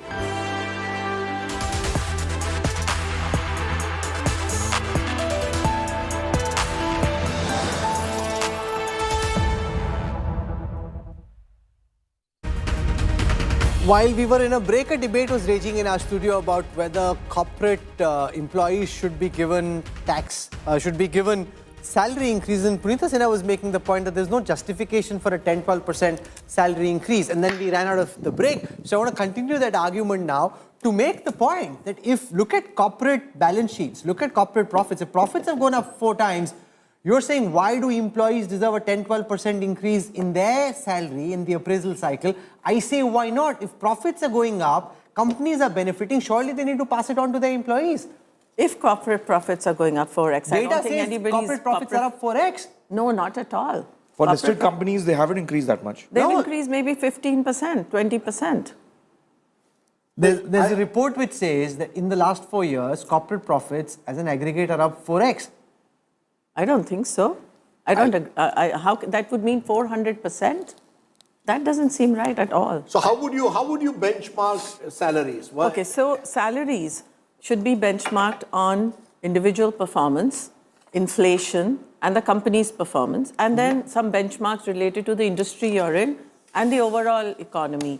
Now, if the overall economy is growing only at 6-7% real GDP growth, inflation is no more than 5-6%. The nominal GDP is growing at 14-15%. The corporate profits are growing generally in line with that. Okay, so here it is. Quest Corporation report with FICCI saying profits of Nifty 500 companies grew 4-fold in the past 4 years, were at a 15-year high. Wages in 6 sectors grew in the range of 0.8% to 5.4% in the corresponding post-COVID period. This is Nifty 500. I don't know. No, so see the 4-year period, maybe looking at the crash in earnings for the COVID period. Yeah. No, but they're looking at it in a FY 15-year cycle. Looking at it in 15-year cycle. In 15, sir, this is the date, and I don't know why you're taking this position. Corporate profits are up 4x. Wages are going up between 0.8 to 5.4%. I think that's unfair. So 4x, as you said, is over a longer period. The 0.8 to whatever percent you're giving, 5% Nifty 500 companies grew 4-fold in the past 4 years in terms of their profits. But the wages have not grown 5% over 4 years. Wages grow 5 to 6% every year. No, average wage increase in these 6 sectors are in the range of 0.8% to 5.4%. That's the FICCI report. Annually. Annual report. Yeah. No, annually. One is 4x, one is over 4 years, one is annually. Correct.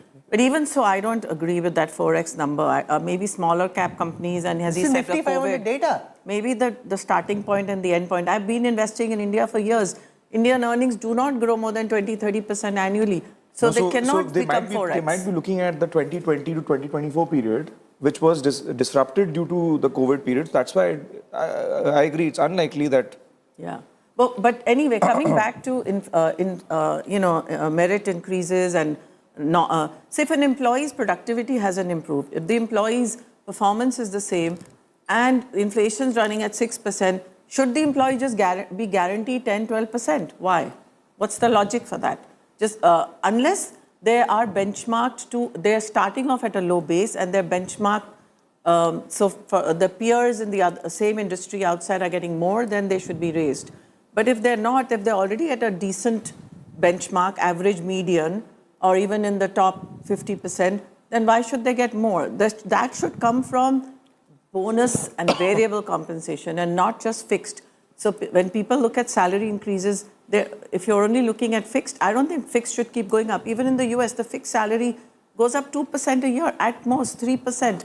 It's the bonus and the total comp that you have to look at, the long-term incentive, the bonus, the variable. That's where. I have a figure in a research paper that the Congress party put on when they were questioning the economy. They've said real wages for salaried workers declined 1% annually since 2014. Obviously, this includes the COVID period as well, which is, of course, a period where people suffered huge disruption in their lives. But the truth of the matter is it comes back to the point which Rahul made about quality of life and how people perceive their futures. People are feeling insecure. People are feeling troubled. The question therefore arises, since we look at the budget now, what can the finance minister do to assure this large pool of people who've suffered from stagnant incomes, low savings, and now wonder, at one stage we want to kickstart consumption. At another level, people feel that they are not so certain that their lives will get better over the next 9 to 12 months.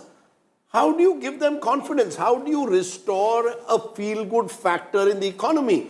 Is that the main challenge today that the finance minister faces? How do you restore a sense of Achhe Din? and also- This government came to power promising No, Achhe Din. also Rajdeep, why is the growth target for next year so muted? Let's assume that you're saying that growth slowed down this year and it slowed down because half the year was spent in the elections, the government couldn't do capital expenditure.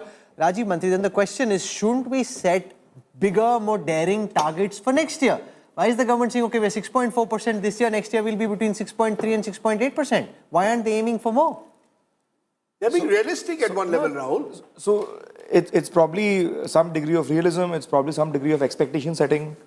And at the same time, like I said, if the inputs to reforms are there, the growth will follow. So we have to keep the focus on union government level reforms, state government level reforms, make sure that the inputs are all continuously going in. But what do you do to restore the feel-good factor? I come back to it. The Prime Minister came to power in 2014 promising Achhe Din. For the first 2 years, there was a genuine feel-good factor that Mr. Modi was there out to fix it. As you mentioned, there were important reforms also that were carried on, second-generation reforms for the first 3-4 months. I speak to people in industry who fear that the government has exhausted itself. In fact, one of them actually turned around and said, my recipe is no one should be in leadership positions for more than 10 years. That's why the American system was devised to give you only 8 years as president. After a certain period, you get exhausted and run out of ideas. How does the government, given this kind of backdrop from the same industry who was pushing, who thought this was going to completely transform the economy, how do you restore that sense of confidence in Prime Minister Modi and this government? What is it that this government can do today? My suggestion would be the same. We continue on the path of reforms. We bring the new direct tax code. We pursue the... You're saying the new direct tax code today could be, if there is a signal sent out by the finance minister, The entire it'll have a very positive impact. Absolutely, it should. It should. Yeah, Punita, you agree with one that? of the challenges of also speaking to industry is Atal Bihari Vajpayee had very famously said, everyone wants reforms in other people's industry but not in their own. Sure. Yeah, so I agree with that. Because I think the feel good, if you just want feel good, it's like a cosmetic, right? Your medicine will fix the long term, but short term you put a band-aid. What is the band-aid? I think the band-aid is something on the tax side. That will make people feel good. Oh, I'll get more money in my pocket later on. So should we be looking at that short-term band-aid, or is this a budget to look at long-term transformational surgical surgery? Both have to be done. The feel good, you asked about feel good. Yes. Feel good is always a short-term No, sentiment. and actually, if the long term, of course, where the feel good will become sustain, will come from a lot of different reforms, maybe slow. But as you said, the government is running out of. It doesn't have so many degrees of freedom. How does it not have? If we do get a direct tax code, a new direct tax code, I think that will be a very important structural reform. On the same, So probably try and plane as a explain to indirect our tax viewers, reform that we Rajiv, have how seen. this new direct tax code would be different from the system that's in place at present, and how is it better for our viewers who are watching at this time? So the way companies and individuals make capital allocation investment decisions is obviously to some degree determined by taxes. The way our tax code is presently written up, there are all kinds of distortions in it. Some of it was corrected in the last budget. Then the indication was given that a new direct tax code will further bring improvements. Because this Income Tax Act was, I believe, is 1961. It's totally out of date. It's older than me. So in 2025, where we are looking to take aggregate output from $4 trillion to 10 trillion plus and beyond in the next decade or so, can we continue with the same tax code that we had earlier? And I'm sure Shankar will be able to tell us about how many committees have sat on this over the last 20 years. Shankar, how do you restore the feel-good factor in this government, in the economy? I'm not just talking about markets. We're not just talking about markets here, but we're talking overall. How do Rahul's figures about quality of life based on that C-voter survey saying more Indians feel that their quality of life will worsen over the next year than improve? How do you give them a sense of confidence? I made the point that I think the government at times in the last 9 months seems to have run out of ideas or steam. There were, of course, major elections that took a lot of its energy out leading up to Maharashtra in November. Now they don't even have those elections to worry about. How do you restore the feel-good factor? I think, Rajdeep, one has to recognize that the election outcomes have given a window to the government on the sense of disquiet among the public about where the economy is heading, what are the steps being done. One of the things that we have done in the past years is there is a sort of rush to celebrate announcements without deadlines. So we have had a lot of announcements about policies, about ideas. I mean, the direct tax code, for instance, starts in 1993 Chellaya committee report, then the NK Singh effort, then the Chidambaram effort, then the Kelkar committee effort, then the Pranab Mukherjee effort, and then the direct tax code started, I think in Arun Jaitley's second budget, there was a mention of it. The direct tax code itself is a feel-good factor, but I think what is necessary is that to recognize is that in India, we have a very strong consensus among the political parties for weak reforms. So all the reforms which upset an entrenched vested class, that reform doesn't get done. So, I mean, take agriculture is India's largest private sector, and it is still under license Raj because, whether you grow anything, the government can impose restrictions on import, exports, whatever. No, but let's be fair. This government tried. To be fair to the Narendra Modi government, this government tried to bring in those farm laws. Questions could be raised about the manner in which they were sought to be pushed through, and that's part of the problem. How do you build consensus in India? How do you get every state on board? We've got R. Mukundan joining us, Managing Director and Chief Executive at Tata Chemicals, also Vice President this year of CII. Mr. Mukundan, welcome.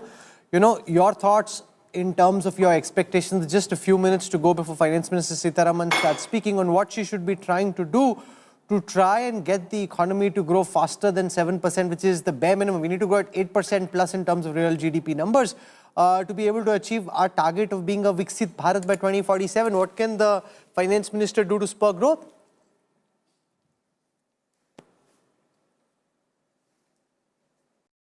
वो sir ईमानदार होते हैं वो दे देते हैं उसमें से लेकिन वो जरूर देते हैं लेकिन उनका जाके उनके support Okay, give me a moment as I try and fix that connection with Mr. Mukundan.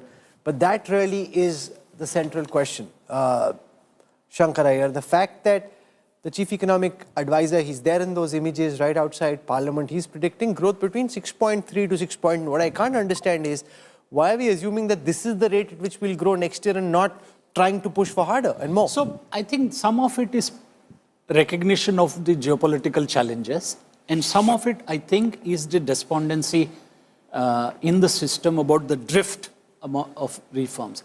So there is a sense of drift in government on economic policy because the low-hanging fruit was knocked off in 1991. And then we have had subsequent crises. The FDI opening up was after the sanctions of Pokhran test. The other reforms came following the 2013 taper tantrum thing. Now we are at a place where your structural fundamental issues are you're facing very fundamental issues for growth. And that has to be addressed in some surgery or the other. So the government, if it produces a document or a plan which is credible of growth, about growth, that might sort of spur you to sort of think that, okay, I have hope ahead. Okay, Rajiv Memani joins us. Mr. Memani, we're brainstorming what can be done to try and boost growth from that 6.3, 6.8 level to higher. Can you give our viewers a sense with just a few minutes to go on what the Finance Minister should do to try and push the pedal on growth?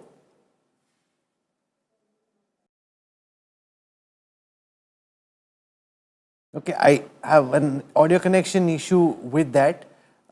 Just a couple of minutes left before Rajdeep, the budget speech really starts. And we've just heard from the Prime Minister's office that there's he had a briefing. During the cabinet briefing, he's talking about, how this budget is going to be pro-farmers, pro-poor, pro-females and pro-the youth. Those, he says, are his key expectations. That's the message he's given in that cabinet briefing. Every Prime Minister says it. Which class is he left out? If I've put middle class, I've put poor, I've put all the key. But I saw what their Aam Aadmi budget. Our Mukundan is now with us. We have just a couple of minutes to go, Mr. Mukundan. Before the budget starts, we are asking you about how the finance minister can possibly boost growth beyond where the CA thinks we may end up next year.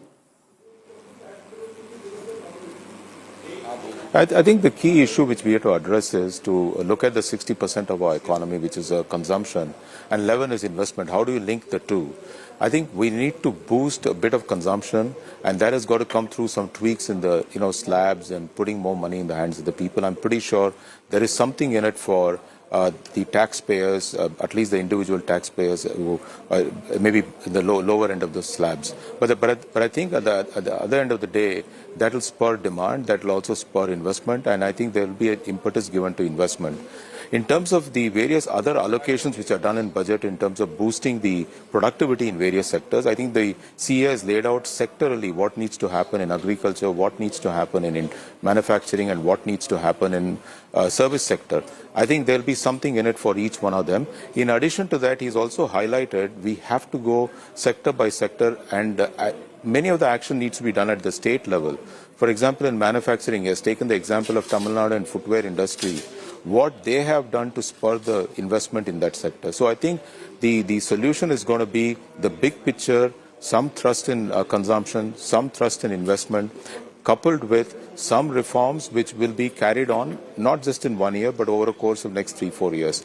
We have also been highlighting that we need to look at jobs, skills, and MSME together as one big, let's say, holistic picture, because MSMEs create jobs, and jobs need skilled people, and I think we need to look at this in one single way. And I think there'll be something for MSME, something for skilling, and that will spur the momentum towards jobs and also towards more higher paying jobs. That really probably is going to be the framework of the budget. This budget is going to be the next step in moving forward towards Viksit Bharat. Rajiv Memani joins us. He heads up Ernst & Young in India as the president designate this year of CII. Mr. Memani, the gap between the chief economic advisor's prediction for growth next year and what we need to be Viksit Bharat by 2047, which is 8% real GDP growth. What do you think the finance minister should really say in a couple of minutes from now to try and bridge that gap? Yeah, I would say that's a longer term. Not all of that gets covered in the budget, but Rahul, I do hope it's a pro-growth budget, which means a very clear laid out, greater thrust on some strategic areas for expenditure, including capex and other things. Some space created for, in terms of personal tax relief, especially for lower to middle income people, to spur consumption. More aggressive path on disinvestment so that it gives the capital, so the fiscal glide path is maintained, but it gives the capital to allocate towards capex and also to provide some relief, which will lead to consumption. And also a very well laid out path on some strategic areas of reforms, whether it is for production-linked incentives for the labor-intensive industries, things on skilling, which are very important, agriculture and sustainability. I think a lot of the longer-term pieces will come through if we are able to execute on the reforms and the initiatives that are laid out in the budget. So we'll come back, Mr. Memani, for more after the budget speech is over. Om Birla Rajdeep just walking in. Finance Minister Sitharaman in a few seconds will start presenting her budget. That's right. 8th consecutive budget. We can go back in time to finance ministers over the years who presented more than half a dozen budgets and their names stand out. The likes of Morarji Desai, Yashwant Sinha, P. Chidambaram are the three that stand out, and Nirmala Sitharaman is in that constellation, presenting her 8th consecutive budget. Expect the opposition to make the odd noise, but by and large, it should be relatively peaceful. And Rajiv Memani at Ernst & Young was speaking about disinvestment. It will be interesting to see if the finance minister talks about that in the budget. It's not been a priority for a couple of years, but if the PM is serious about, getting out of the way, government having no business with being in business, we'll find out soon enough if they'll walk the talk. अभिभाषण में आपको पर्याप्त अवसर दूंगा. मेरा आपसे निवेदन है, नहीं, माननीय अखिलेश जी, आपने संसद की मर्यादा को आप बना के रखे हैं. कभी बजट भाषण के अंदर इस तरीके का नहीं हुआ. ये उचित नहीं है. ये उचित नहीं है.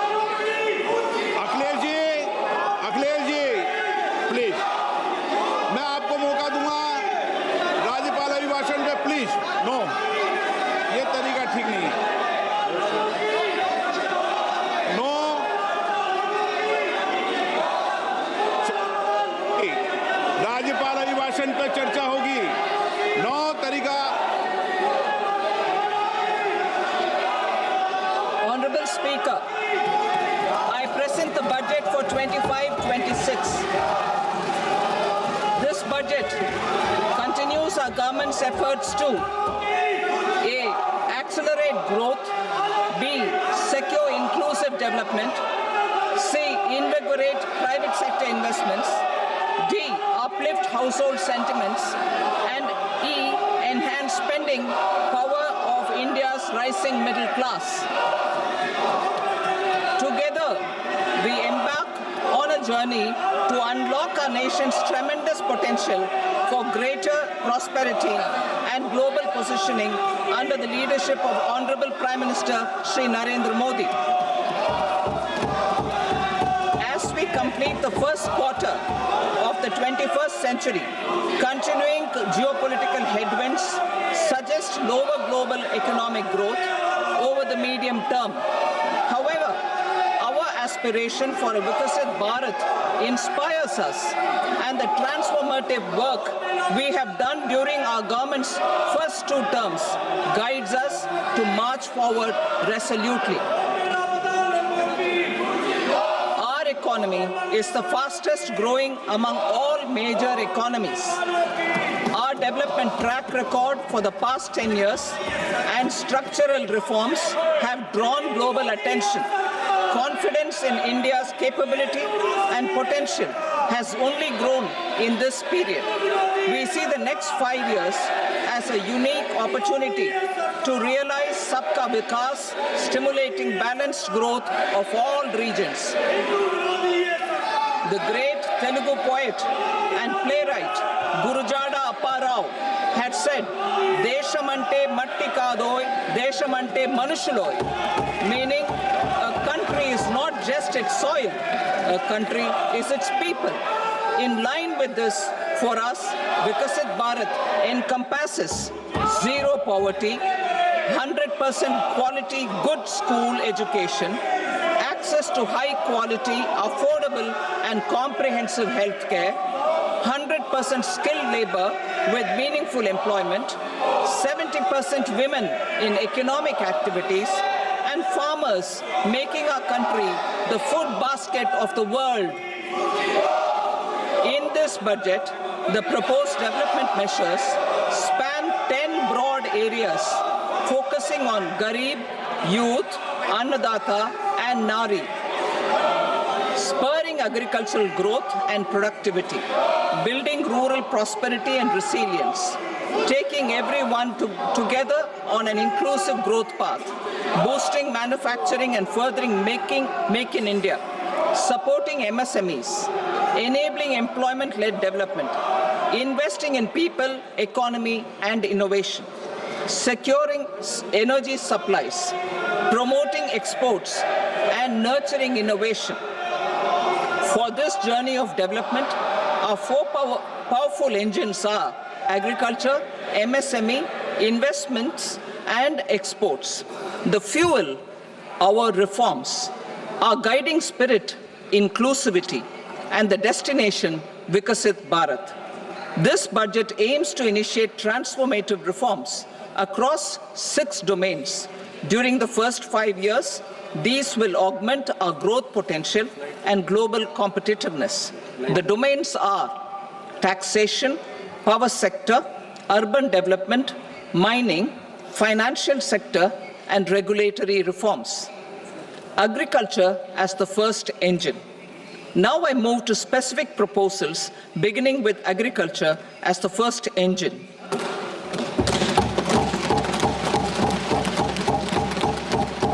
Prime Minister Dhan Dhanya Krishi Yojana, developing agri-districts program.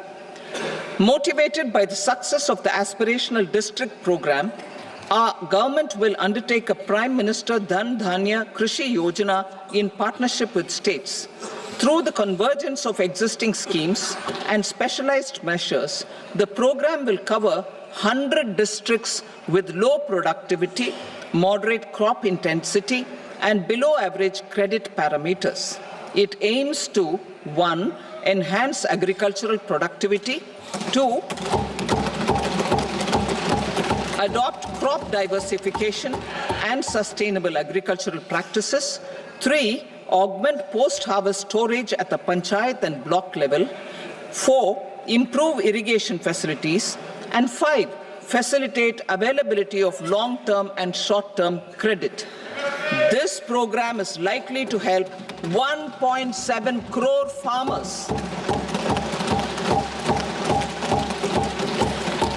Building rural prosperity and resilience.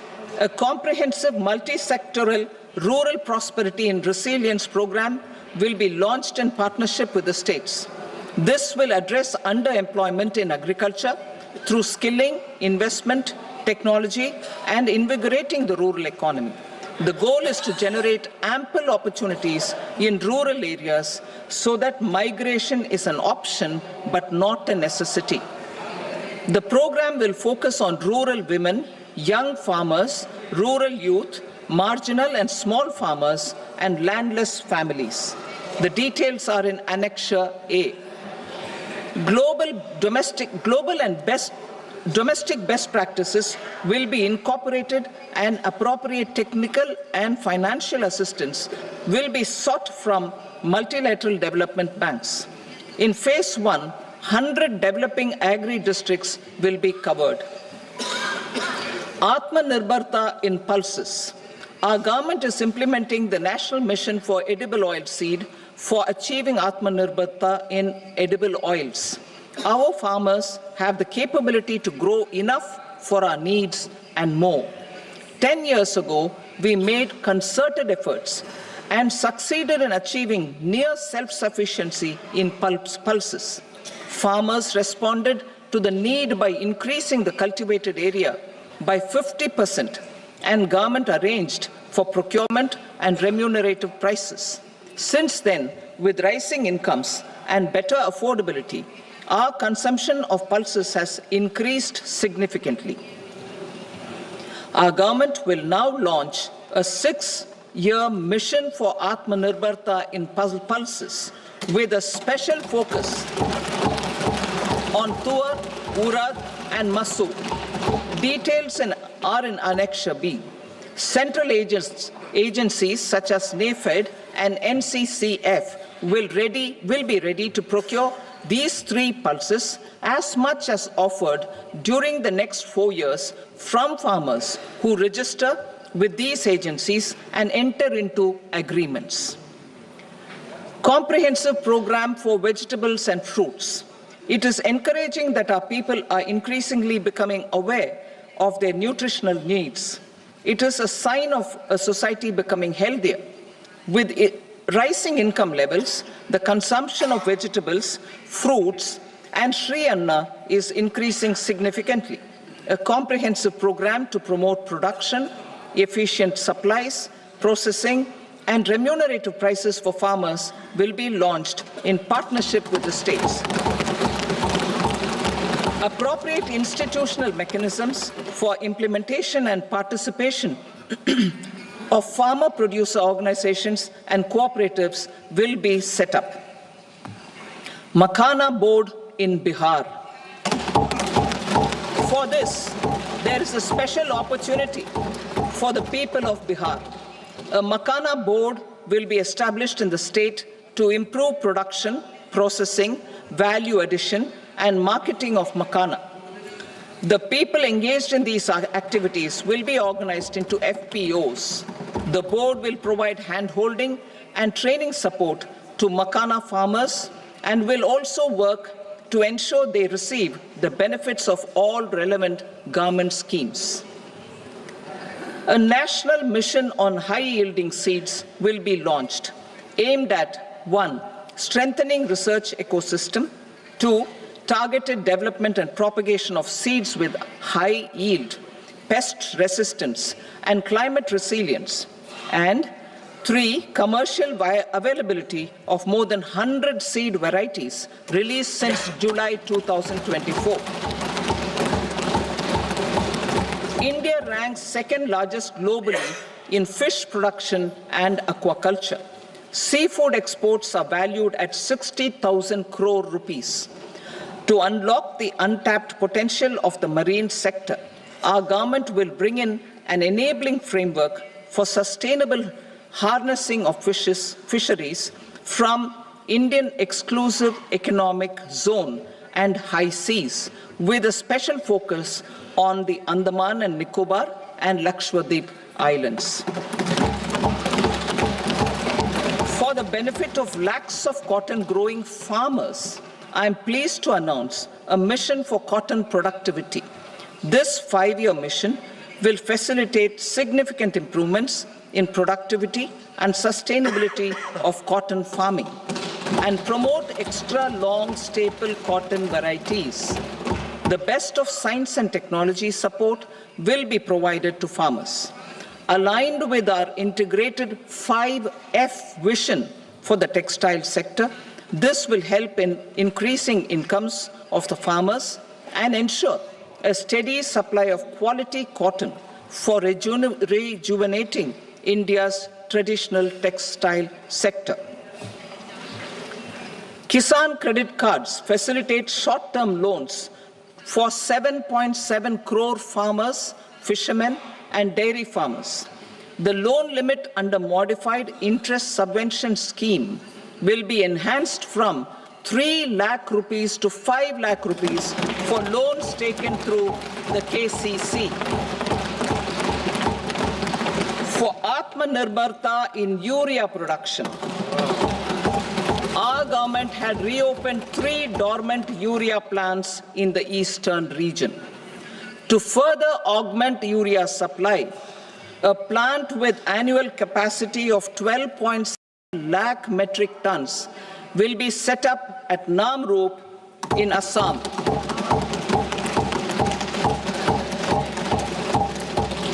India Post, with 1.5 lakh rural post offices, complemented by the India Post Payment Bank and a vast network of 2.4 lakh Dak Sevaks, will be repositioned to act as a catalyst for the rural economy. Details are at Annexure C. India Post will also be transformed as a large public logistics organization. This will meet the rising needs of Vishwakarmas, new entrepreneurs, women, self-help groups, MSMEs, and the large business organizations. Our government will provide support to NCDC for its lending operations for the cooperative sector. MSMEs as the second engine. Now I move to MSMEs as the second engine, which encompasses manufacturing and services with a focus on MSMEs numbering 5.7 crores. Currently, over 1 crore registered MSMEs, employing 7.5 crore people and generating 36% of our manufacturing, have come together to position India as a global manufacturing hub. With their quality products, these MSMEs are responsible for 45% of our exports. To help them achieve higher efficiencies of scale, technological upgradation, and better access to capital, the investment and turnover limits for classification of all MSMEs will be enhanced to 2.5 and 2 times respectively. This will give them the confidence to grow and generate employment for our youth.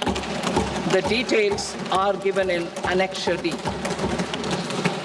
To improve access to credit, the credit guarantee cover will be enhanced. First, for micro and small enterprises from 5 crore to 10 crore rupees, leading to additional credit of 1.5 lakh crores in the next 5 years.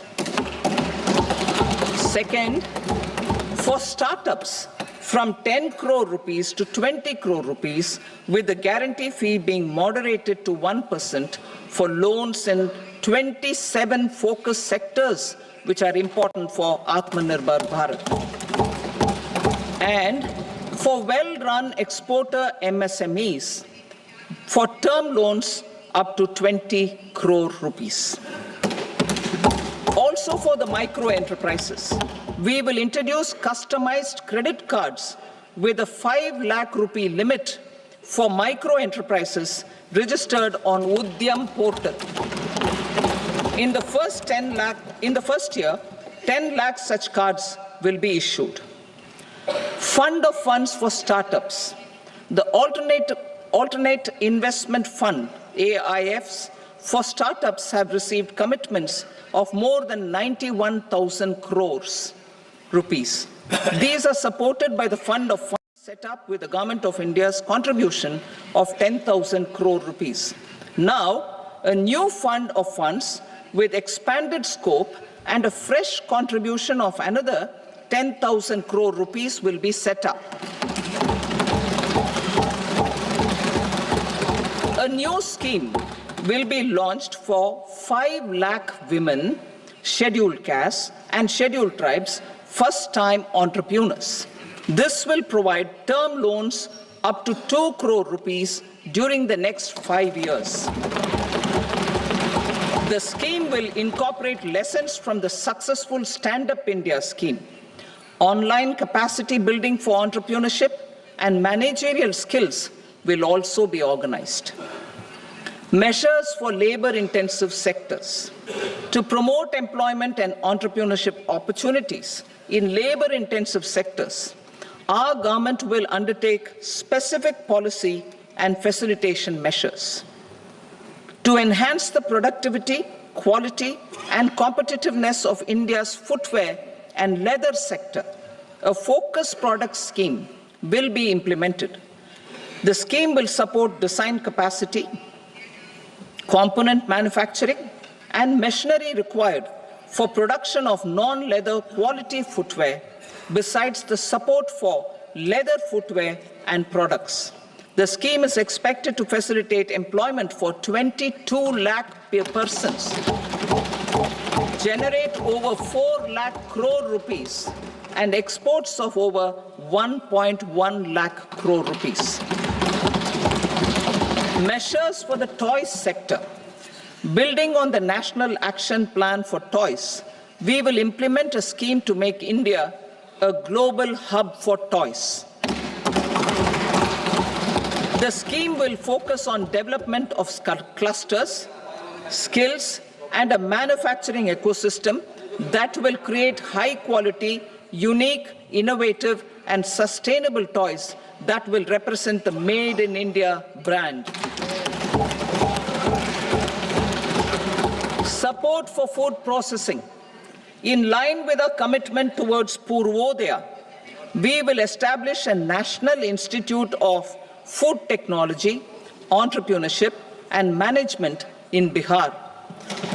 The institute will provide a strong fillip to food processing activities in the entire eastern region. This will result in 1. Enhanced income for the farmers through value addition to their produce, and 2. Skilling entrepreneurship and employment opportunities for the youth. Manufacturing mission, furthering Make in India. Our government will set up a national manufacturing mission covering small, medium, and large industries for furthering Make in India by providing policy support, execution roadmaps, governance, and monitoring framework for central ministries and states. Details are in Annexure E. Given our commitment to climate-friendly development, the mission will also support clean tech manufacturing. This will aim to improve domestic value addition and build our ecosystem for solar PV cells, EV batteries, motors and controllers, electrolyzers, wind turbines, very high voltage transmission equipment, and grid-scale batteries. Investment as the third engine. Now I move to investment as the third engine, which encompasses investing in people, investing in the economy, and investing in innovation. Investing in people. Saksham Anganwadi and Poshan 2.0. Saksham Anganwadi and Poshan 2.0 program provides nutritional support to more than 8 crore children. 1 crore pregnant women and lactating mothers all over the country, and about 20 lakh adolescent girls in aspirational districts and the Northeast region. The cost norms for these nutritional support will be enhanced appropriately. Atal Tinkering Labs. 50,000 Atal Tinkering Labs will be set up in government schools in the next 5 years to cultivate the spirit of curiosity and innovation and foster a scientific temper among young minds. Broadband connectivity to government secondary schools and PHCs. Broadband connectivity will be provided to all government secondary schools and primary health centers in rural areas under the BharatNet project. Bharatiya Bhasha Pustak Scheme. We propose to implement a Bharatiya Bhasha Pustak scheme to provide digital form Indian language books for schools and for higher education. This aims to help students understand their subjects better and in their language. National Centers of Excellence for Skilling. The initiative announced in the July 24 budget. 5 national centers of excellence for skilling will be set up with global expertise and partnerships to equip our youth with the skills required for Make for India, Make for the World manufacturing. The partnership will cover curriculum design, training of trainers, and a skills certification framework and periodic reviews. Expansion of capacity in IITs. Total number of students in 23 IITs has increased 100% from 65,000 to 1.35 lakh in the past 10 years.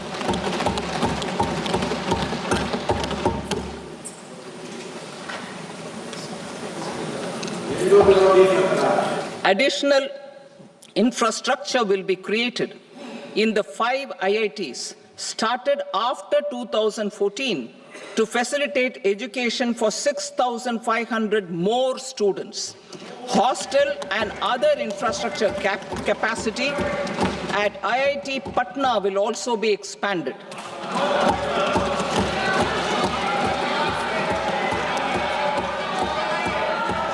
Center of Excellence.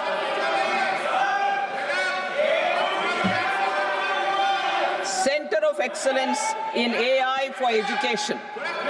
I had announced 3 centers of excellence in artificial intelligence for agriculture, health, and sustainable cities in 2023. Now a center of excellence in artificial intelligence for education will be set up with a total outlay of 500 crores. Expansion of medical education. Our government has added almost 1.1 lakh undergraduate and postgraduate medical education seats in 10 years, an increase of 130%. In the next year, 10,000 additional seats will be added in medical colleges and hospitals towards the goal of adding 75,000 seats in the next 5 years. Daycare cancer centers in all district hospitals. Our government will facilitate setting up of daycare cancer centers in all district hospitals in the next 3 years. 200 centers will be established in 25-26 itself. Strengthening urban livelihoods. Our government has been giving priority to assisting urban poor and vulnerable groups. A scheme for socio-economic upliftment of urban workers will be implemented to help them improve their incomes, have sustainable livelihoods, and a better quality of life. PM Swanidhi scheme has benefited more than 68 lakh street vendors, giving them respite from high-interest informal sector loans. Building on this success, the scheme will be revamped with enhanced loans from banks, UPI-linked credit cards with 30,000 rupees limit, and capacity building support. Social Security scheme for welfare of online platform workers. Gig workers of online platforms provide dynamism to the new age services economy. Recognizing their contribution, our government will arrange for their identity cards and registration on the e-Shram portal. They will be provided healthcare under PM Jan Arogya Yojana. This measure is likely to assist nearly 1 crore gig workers.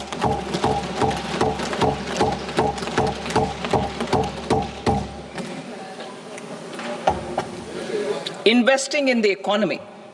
Public-private partnership in infrastructure. Each infrastructure-related ministry will come up with a 3-year pipeline of projects that can be implemented in PPP mode. States will also be encouraged to do so and can seek support from the India Infrastructure Project Development Fund, which is a scheme to prepare PPP proposals. Support to states for infrastructure. An outlay of 1.5 lakh crore is proposed for the 50-year interest-free loans to states for capital expenditure and incentives for reforms. Building on the success of the first asset monetization plan announced in 2021, the second plan for 2025 to 30 will be launched to plow back capital of 10 lakh crore in new projects. Regulatory and fiscal measures will be fine-tuned to support the plan. Jal Jeevan Mission. Since 2019, 15 crore households representing 80% of India's rural population have been provided access to portable tap water connections. To achieve 100% coverage, I am pleased to announce the extension of this mission until 2028 with an enhanced total outlay. The mission's focus will be on the quality of infrastructure and O&M of rural piped water supply schemes through Jan Bhagidari. A separate MOU or separate MOUs will be signed with the states and union territories to ensure sustainability and citizen-centric water services delivery. Urban sector reforms.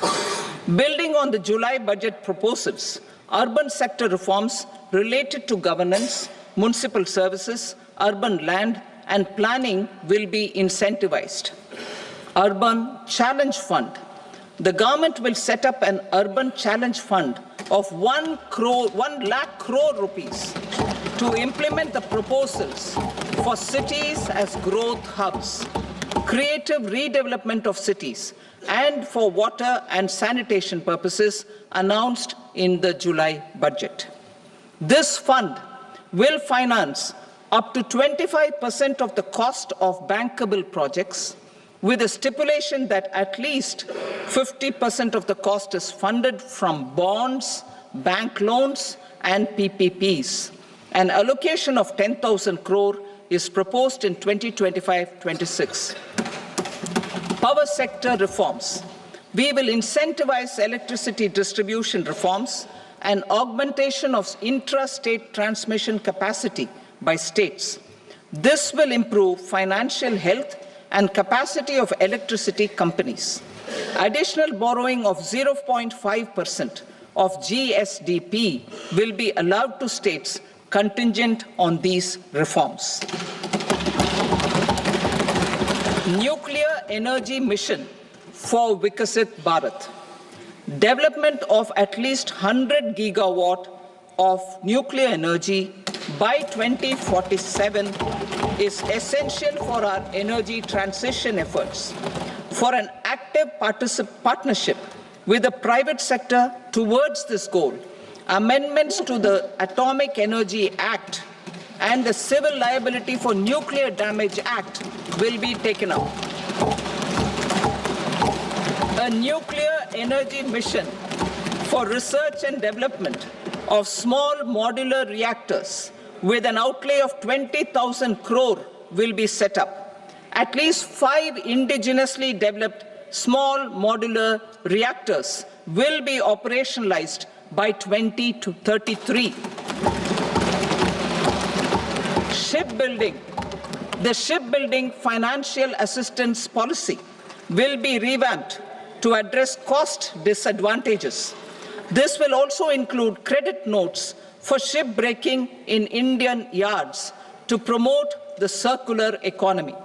Large ships above a specified size will be included in the infrastructure harmonized master list.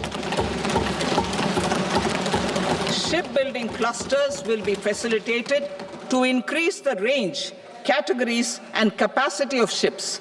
This will include additional infrastructure, facilities, skilling, and technology to develop the entire ecosystem. Maritime Development Fund. For long-term financing for the maritime industry, a Maritime Development Fund with a corpus of 25,000 crore rupees will be set up. This will be for distributed support and promoting competition. This will have up to 49% contribution by the government, and the balance will be mobilized from ports and from private sector. UDAN regional connectivity schemes. UDAN has enabled 1.5 crore middle-class people to meet their aspirations for speedier travel. The scheme has connected 88 airports, and operationalized 619 routes. Inspired by that success, a modified UDAN scheme will be launched to enhance regional connectivity to 120 new destinations and carry 4 crore passengers in the next 10 years. 4 crore additional passengers in the next 10 years. The scheme will also support helipads and smaller airports in hilly, aspirational, and northeast regional districts. Greenfield airports will be facilitated in Bihar to meet the future needs of the state. These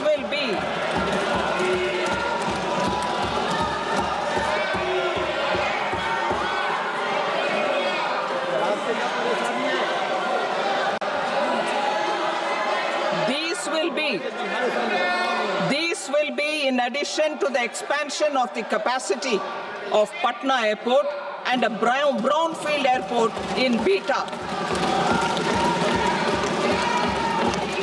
Western Kosi Canal project in Mithilanchal.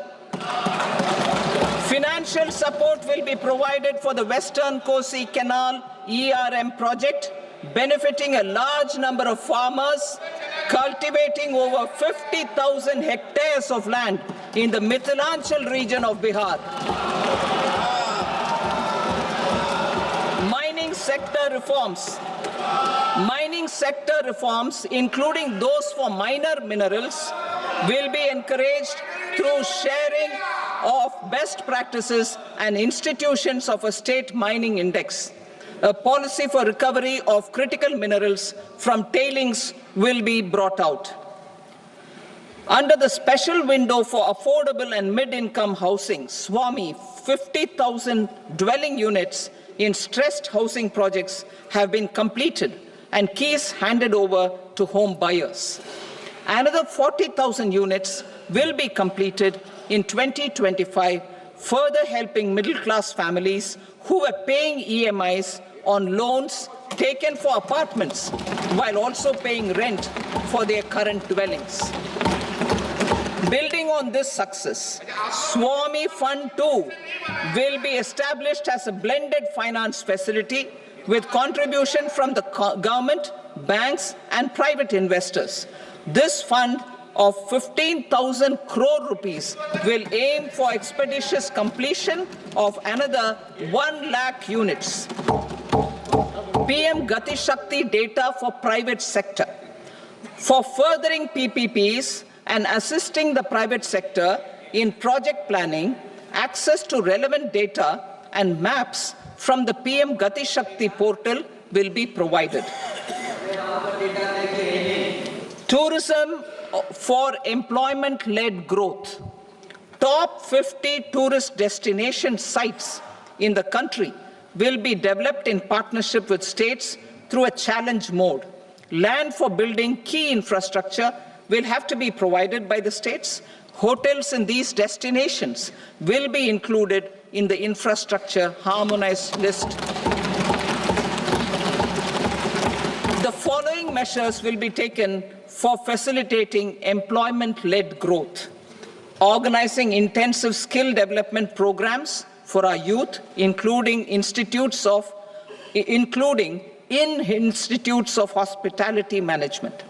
Providing mudra loans for homestays. Improving ease of travel and connectivity to tourist destinations. Providing performance-linked incentives to states for effective destination management, including tourist amenities, cleanliness, and marketing efforts. And introducing streamlined e-visa facilities along with visa fee waivers for certain tourist groups. Continuing with the emphasis on places of spiritual and religious significance in the July budget, there will be a special focus on destinations related to the life and times of Lord Buddha. Medical tourism and heal in India.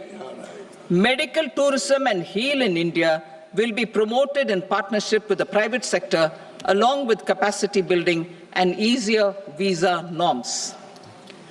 Investing in innovation. To implement private sector-driven research, development and innovation initiatives announced in the July budget, I am now allocating 20,000 crore rupees for this purpose. A deep tech fund of funds will also be explored to catalyze the next generation startups as a part of this initiative. In the next 5 years, under the PM Research Fellowship Scheme, we will provide 10,000 fellowships for technological research in IITs and IISc with enhanced financial support. The second gene bank with 10 lakh germ plasm lines will be set up for future food and nutritional security. This will provide conservation support to both public and private sectors for genetic resources. We will start a national geospatial mission to develop foundational geospatial infrastructure and data. Using PM Gati Shakti, this mission will facilitate modernization of land records, urban planning, and design of infrastructure projects. A Gyan Bharatam mission for survey, documentation, and conservation of our manuscript heritage with academic institutions, museums, libraries, and private collectors will be undertaken to cover more than 1 crore manuscripts. We will set up a national digital repository of Indian knowledge systems for knowledge sharing. Now I move to exports as the fourth engine. We will set up an export promotion mission with sectoral and ministerial targets driven jointly by the Ministries of Commerce, MSME, and Finance. It will facilitate easy access to export credit, cross-border factoring support, support to MSMEs to tackle non-tariff measures in overseas markets. A digital public infrastructure, Bharat Trade Net, for international trade will be set up as a unified platform for trade documentation and financing solutions. This will complement the Unified Logistics Interface platform. The BTN will be aligned with international practices. Support will be provided to develop domestic manufacturing capacities for our economy's integration with global supply chains. Sectors will be identified based on objective criteria. Facilitation groups with participation of senior officers and industry representatives will be formed for select products and supply chains. Through this, there are huge opportunities related to Industry 4.0, which needs high skills and talent. Our youth have both. Our government will support the domestic electronic equipment industry to leverage this opportunity for the benefit of our youth. A national framework will be formulated as guidance to states for promoting global capability centers in emerging Tier 2 cities. This will suggest measures for enhancing availability of talent and infrastructure, building bylaw reforms, and mechanisms for collaboration with industry. Our government will facilitate upgradation of infrastructure and warehousing for air cargo, including high-value perishable horticultural produce. Cargo screening and customs protocol will be streamlined and made user-friendly. Reforms as the fuel. Over the past 10 years, our government has implemented several reforms for convenience of taxpayers, such as faceless assessment, 2, taxpayer charter, 3, faster returns, 4, almost 99% returns being on self-assessment, and 5, Vivad Se Vishwas scheme.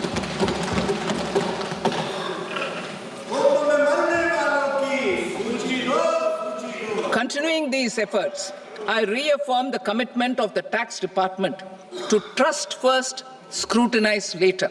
I also propose to introduce the new income tax bill next week.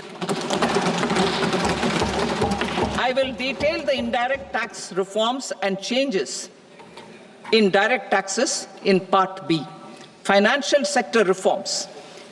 The FDI limit for the insurance sector will be raised from 74 to 100%. This enhanced limit will be available for those companies which invest the entire premium in India.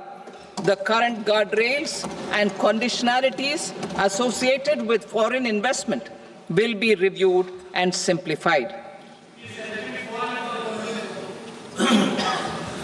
The services of India Post Payment Bank will be deepened and expanded in rural areas.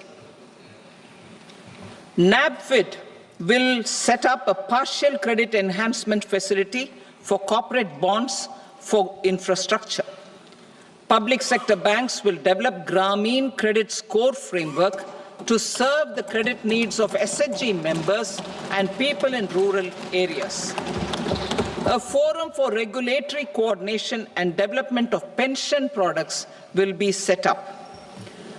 To implement the earlier announcement on simplifying the KYC processes, the revamped Central KYC Registry will be rolled out in 2025. We will also implement a streamlined system for periodic updating. Requirements and procedures for speedy approval of company mergers will be rationalized. The scope for fast-track mergers will also be widened and the process made simpler. As proposed in the interim budget, we signed bilateral investment treaties with 2 countries in 2024 to encourage sustained foreign investment, and in the spirit of First Develop India, the current model BIT will be revamped and made more investor-friendly. In the last 10 years, in several aspects, including financial and non-financial, our government has demonstrated a steadfast commitment to ease of doing business. We are determined to ensure that our regulations must keep up with technological innovations and global policy developments. A light-touch regulatory framework based on principles and trust will unleash productivity and employment. Through this framework, we will update regulations that were made under old laws. To develop this modern, flexible, people-friendly, and trust-based regulatory framework appropriate for the 21st century, I propose 4 specific measures. A high-level committee for regulatory reforms will be set up for a review of all non-financial sector regulations, certifications, licenses, and permissions. The committee will be expected to make recommendations within a year. The objective is to strengthen trust-based economic governance and take transformational measures to enhance ease of doing business, especially in matters of inspection and compliances. States will be encouraged to join in this endeavor. An investment friendliness index of states will be launched in 2025 to further the spirit of competitive, cooperative federalism. Under the Financial Stability and Development Council, a mechanism will be set up to evaluate impact of the current financial regulations and subsidiary instructions. It will also formulate a framework to enhance their responsiveness and development of the financial sector. In the Jan Vishwas Act 2023, more than 180 legal provisions were decriminalized. Our government will now bring up the Jan Vishwas Bill 2.0 to decriminalize more than 100 provisions in various laws. I now move to fiscal policy. In the July budget, I had committed to staying the course for fiscal consolidation. Our endeavor will be to keep the fiscal deficit each year such that central government debt remains on a declining path as a percentage of the GDP. The roadmap for the next 6 years has been detailed in the FRBM statement. Revised estimates for 2024-25.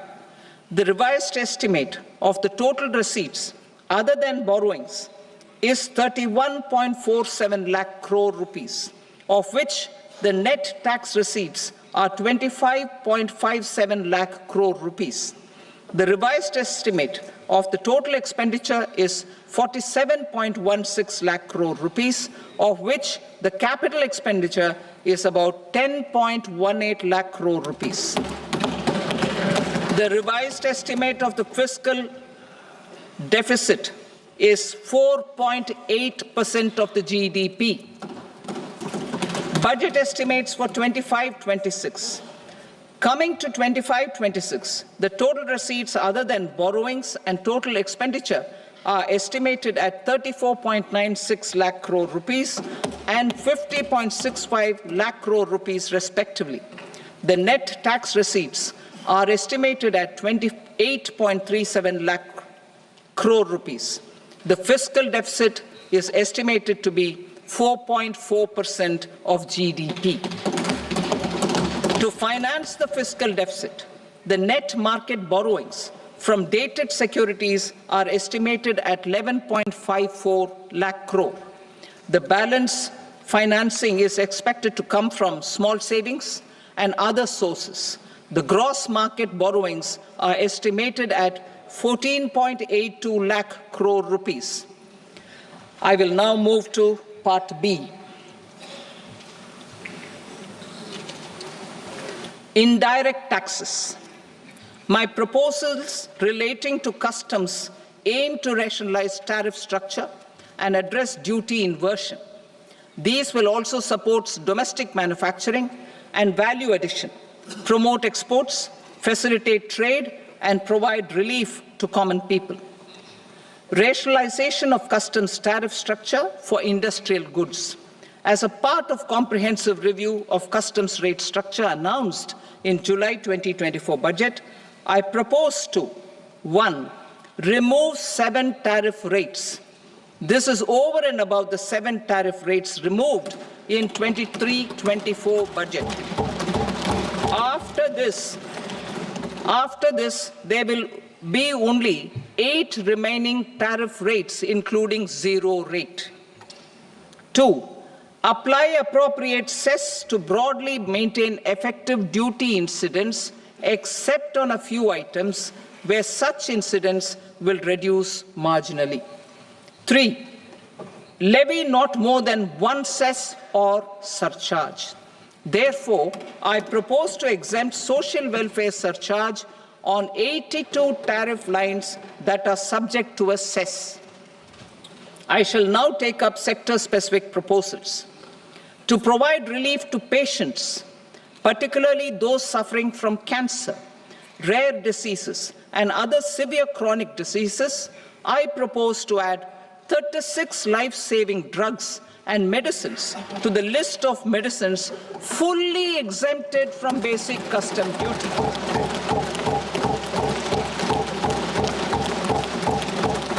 I also propose to add 6 life-saving medicines to the list attracting concessional custom duty of 5%.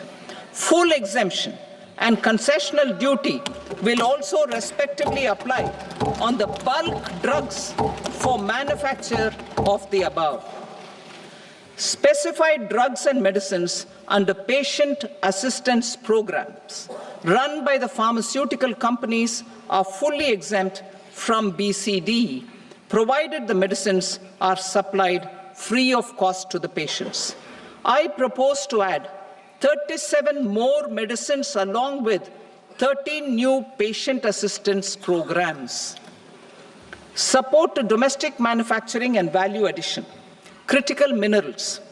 In the July 2024 budget, I had fully exempted BCD on 25 critical minerals that are not domestically available. I had also reduced BCD of 2 other such minerals to provide a major fillip to their processing, especially by MSMEs. Now, I propose to fully exempt cobalt powder and waste, the scrap of lithium-ion battery, lead, zinc, and 12 more critical minerals. This will help secure the availability for manufacturing in India and promote more jobs for our youth. To promote domestic production of technical textile products such as agro-textiles, medical textiles, and geotextiles at competitive prices, I propose to add 2 more types of shuttle-less looms to the list of fully exempted textile machinery. I also propose to revise the BCD rate on knitted fabrics covered by 9 tariff lines from 10 or 20 to 20% or 115 rupees per kg, whichever is higher. Electronic goods. In line with our Make in India policy and to rectify inverted duty structure, I propose to increase the BCD on interactive flat panel display from 10% to 20% and reduce the BCD to 5% on open cell and other components. In 23-24 budget, for the manufacture of open cells of LCD, LED TVs, I had reduced the BCD on parts of open cells from 5% to 2.5%. To further boost the manufacture of such open cells, the BCD on these parts will now stand exempted. Lithium-ion battery. To the list of exempted capital goods, I propose to add 35 additional capital goods for EV battery manufacturing and 28 additional capital goods for mobile phone battery manufacturing. This will boost domestic manufacture of lithium-ion batteries, both for mobile phones and for electric vehicles. Shipping sector. Considering that shipbuilding has a long gestation period, I propose to continue the exemption of BCD on raw materials, components, consumables, or parts for the manufacture of ships for another 10 years.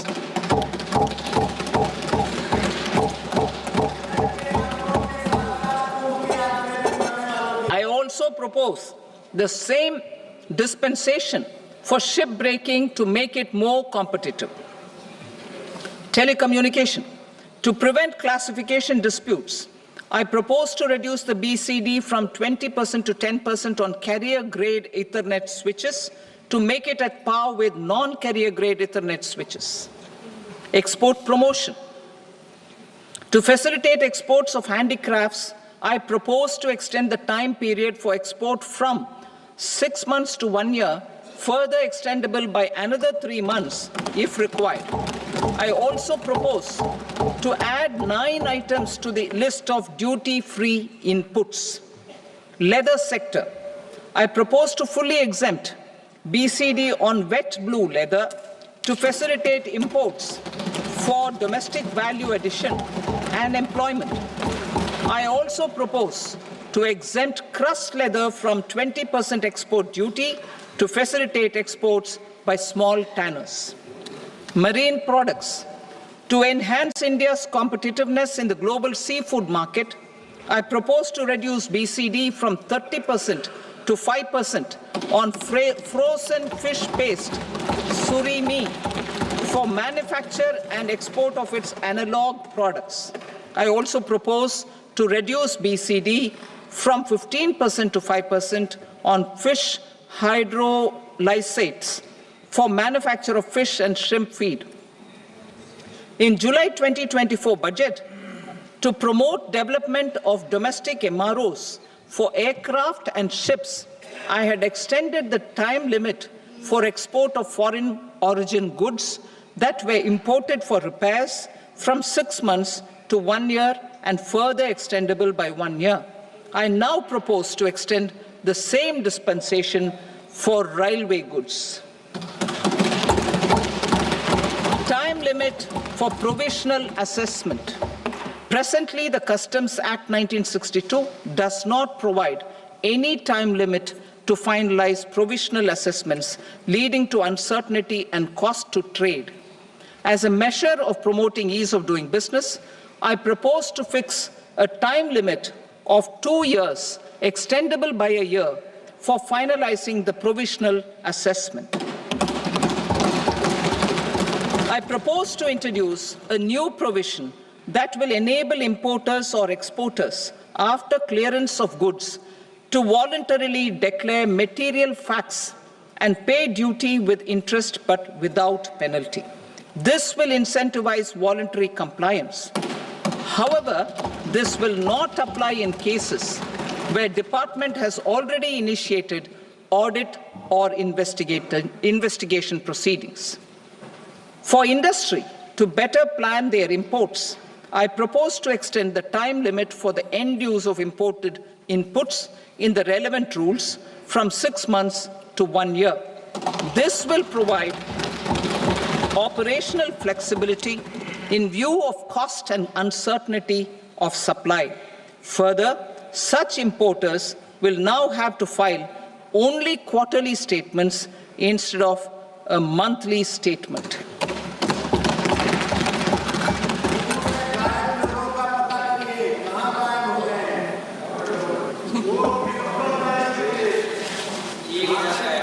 I now come to my direct tax proposals.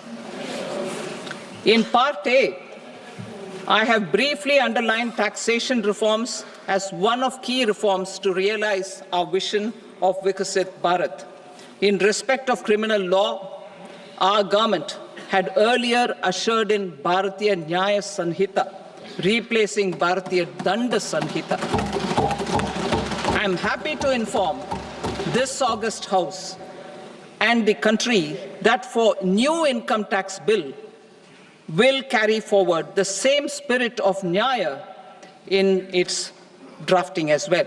The new bill will be clear and direct in text, with close to half of the present law in terms of both chapters and words. It will be simple to understand for taxpayers and tax administrators, leading to tax certainty and reduced litigation. Reforms, however, are not a destination. They are means to achieve good governance for our people and economy. Providing good governance primarily involves being responsive. The Tirukural captures this in verse 542, which reads, "Vaanokki vaazhum ulagallam, mannavan kol nokki vaazhum kudi," meaning, just as the living beings live expecting rains, Citizens live expecting good governance. Our government is committed to keeping an ear to the ground and a finger on the pulse and responding while balancing our national building efforts.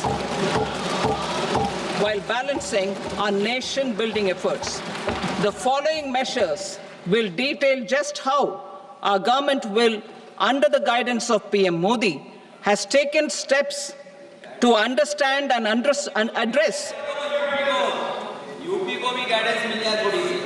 I repeat that sentence, sir.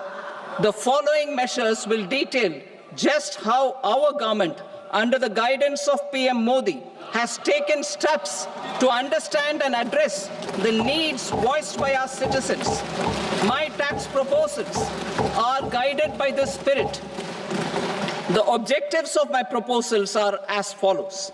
Personal income tax reforms with special focus on middle class. Rationalization of TDS and TCS for easing difficulties. Encouraging voluntary compliance. Reducing compliance burden. Ease of doing business. Employment and investment. I will come to my proposal on personal income tax towards the end. TDS and TCS, rationalization for easing difficulties. I propose to rationalize tax deduction at source, TDS, by reducing the number of rates and thresholds above which TDS is deducted. Further, threshold amounts for tax deduction will be increased for better clarity and uniformity. The limit for tax deduction on interest for senior citizens is being doubled from the present 50,000 rupees to 1 lakh rupees. Similarly, the annual limit of 2.40 lakh rupees for TDS on rent is being increased to 6 lakh rupees. This will reduce the number of transactions liable to TDS, thus benefiting small taxpayers receiving small payments. The threshold to collect tax at source, the TCS, on remittances under RBI's liberalized remittance scheme, the LRS, is proposed to be increased from 7 lakh to 10 lakhs. I also propose to remove TCS on remittances for education purposes, where such remittances is out of a loan taken from a specified financial institution. Both TDS and TCS are being applied on any transaction related to sale of goods. To prevent such compliance difficulties, I propose to omit the TCS. I also propose that the provisions of the higher TDS deduction will now apply only in non-PAN cases. In July 2024, the delay for payment of TDS up to the due date of filing statement was decriminalized. I propose to provide the same relaxation to TCS provisions as well. The government under the leadership of Prime Minister Modi believes in Sabka Saath, Sabka Vikas, Sabka Vishwas and Sabka Prayas. In line with this, we brought in updated return facility in 2022 for voluntary compliance by taxpayers who had omitted to report their correct income. Our trust in taxpayers was proved right. Nearly 90 lakh taxpayers voluntarily updated their incomes by paying additional tax. Taking this trust further, I now propose to extend the time limit to file updated returns for any assessment year from the current limit of 2 years to 4 years.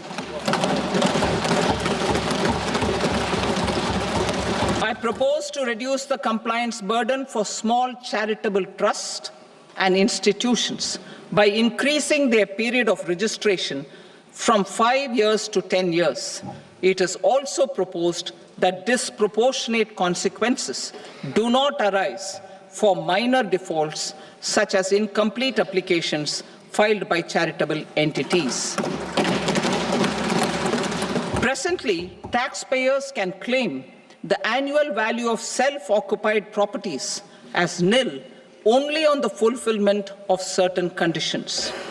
Considering the difficulties faced by taxpayers, it is proposed to allow the benefit of 2 such self-occupied properties without any condition.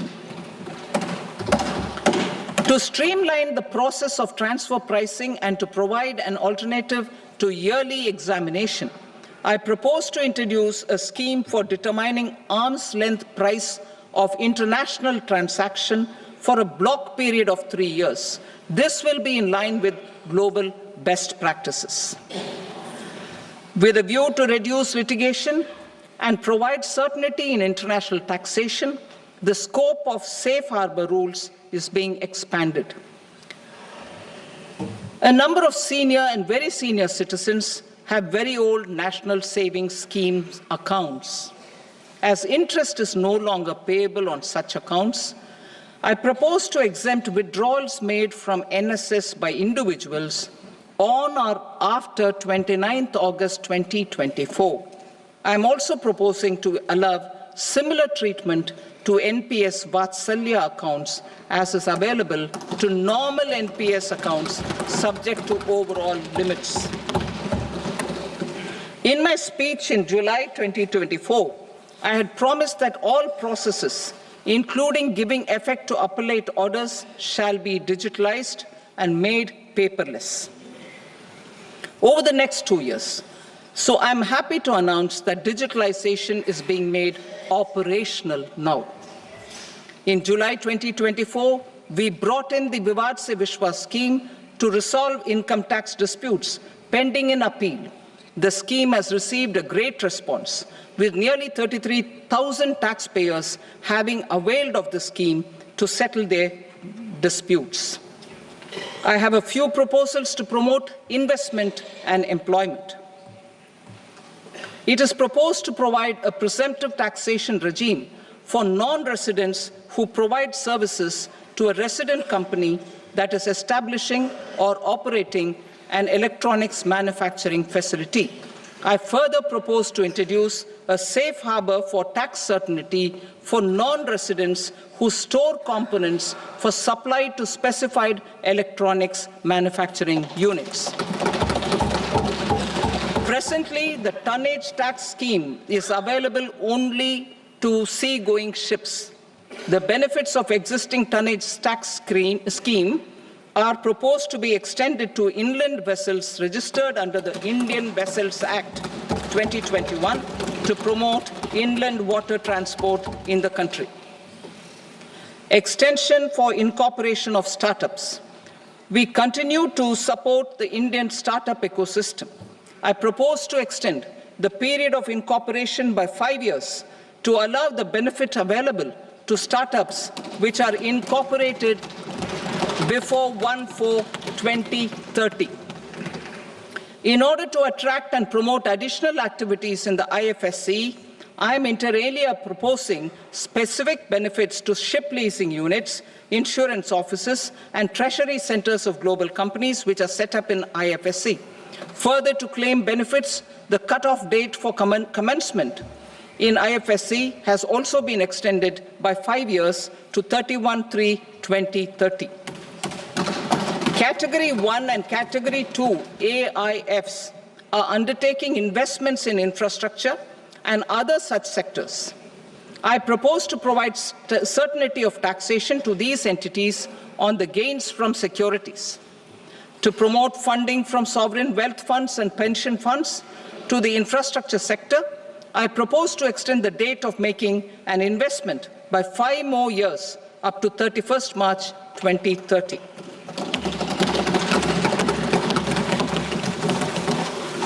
Personal income tax reforms with special focus on middle class.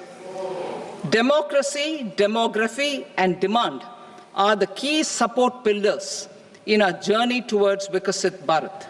The middle class provides strength for India's growth.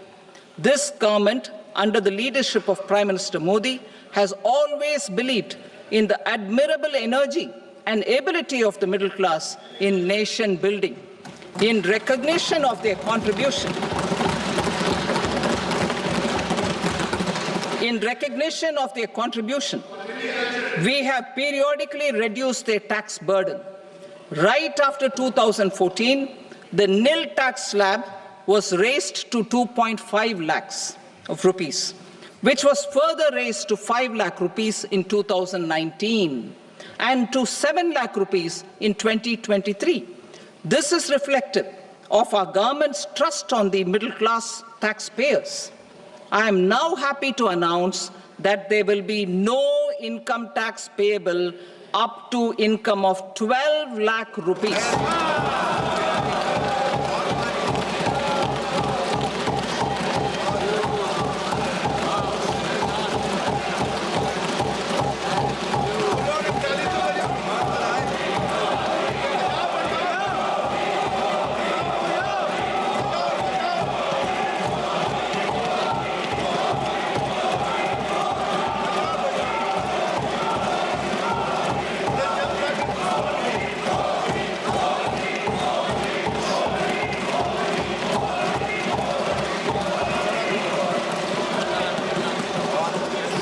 So, average income of 1 lakh per month other than the special rate income such as capital gains under the new regime. This limit will be 12.75 lakh for salaried taxpayers due to the standard deduction of 75,000. Slabs and rates are being changed across the board to benefit all taxpayers. The new structure will substantially reduce the taxes of the middle class and leave more money in their hands, boosting household consumption, savings, and investment.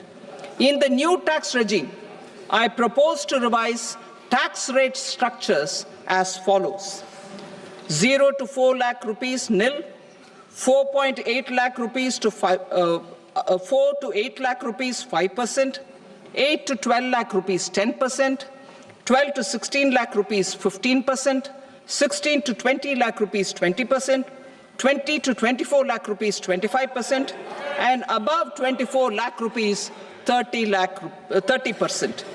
To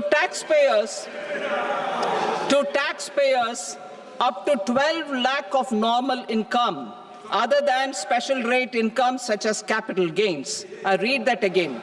To taxpayers up to 12 lakh of income other than special rate income such as capital gains, tax rebate is being provided in addition to the benefit due to slab rate reduction in such a manner that there is no tax payable by them. The total tax benefit of slab rate changes and rebate at different income levels can be illustrated with a few examples. A taxpayer in the new regime with an income of 12 lakh rupees will get a benefit of 80,000 rupees in tax, which is 100% of tax payable as per the existing rates. A person having income of 18 lakh rupees will get a benefit of 70,000 rupees in tax, that is 30% of tax payable as per existing rates. A person with an income of 25 lakh gets a benefit of 1,10,000 rupees, that is 25% of his tax payable as per existing rates. Details of my tax proposals are given in the annexure. As a result of these proposals, Honorable Speaker, sir, revenue of about 1 lakh crore in direct taxes and 2,600 crores in indirect taxes will be foregone. Mr. Speaker, sir, with this, I commend the budget to this august House.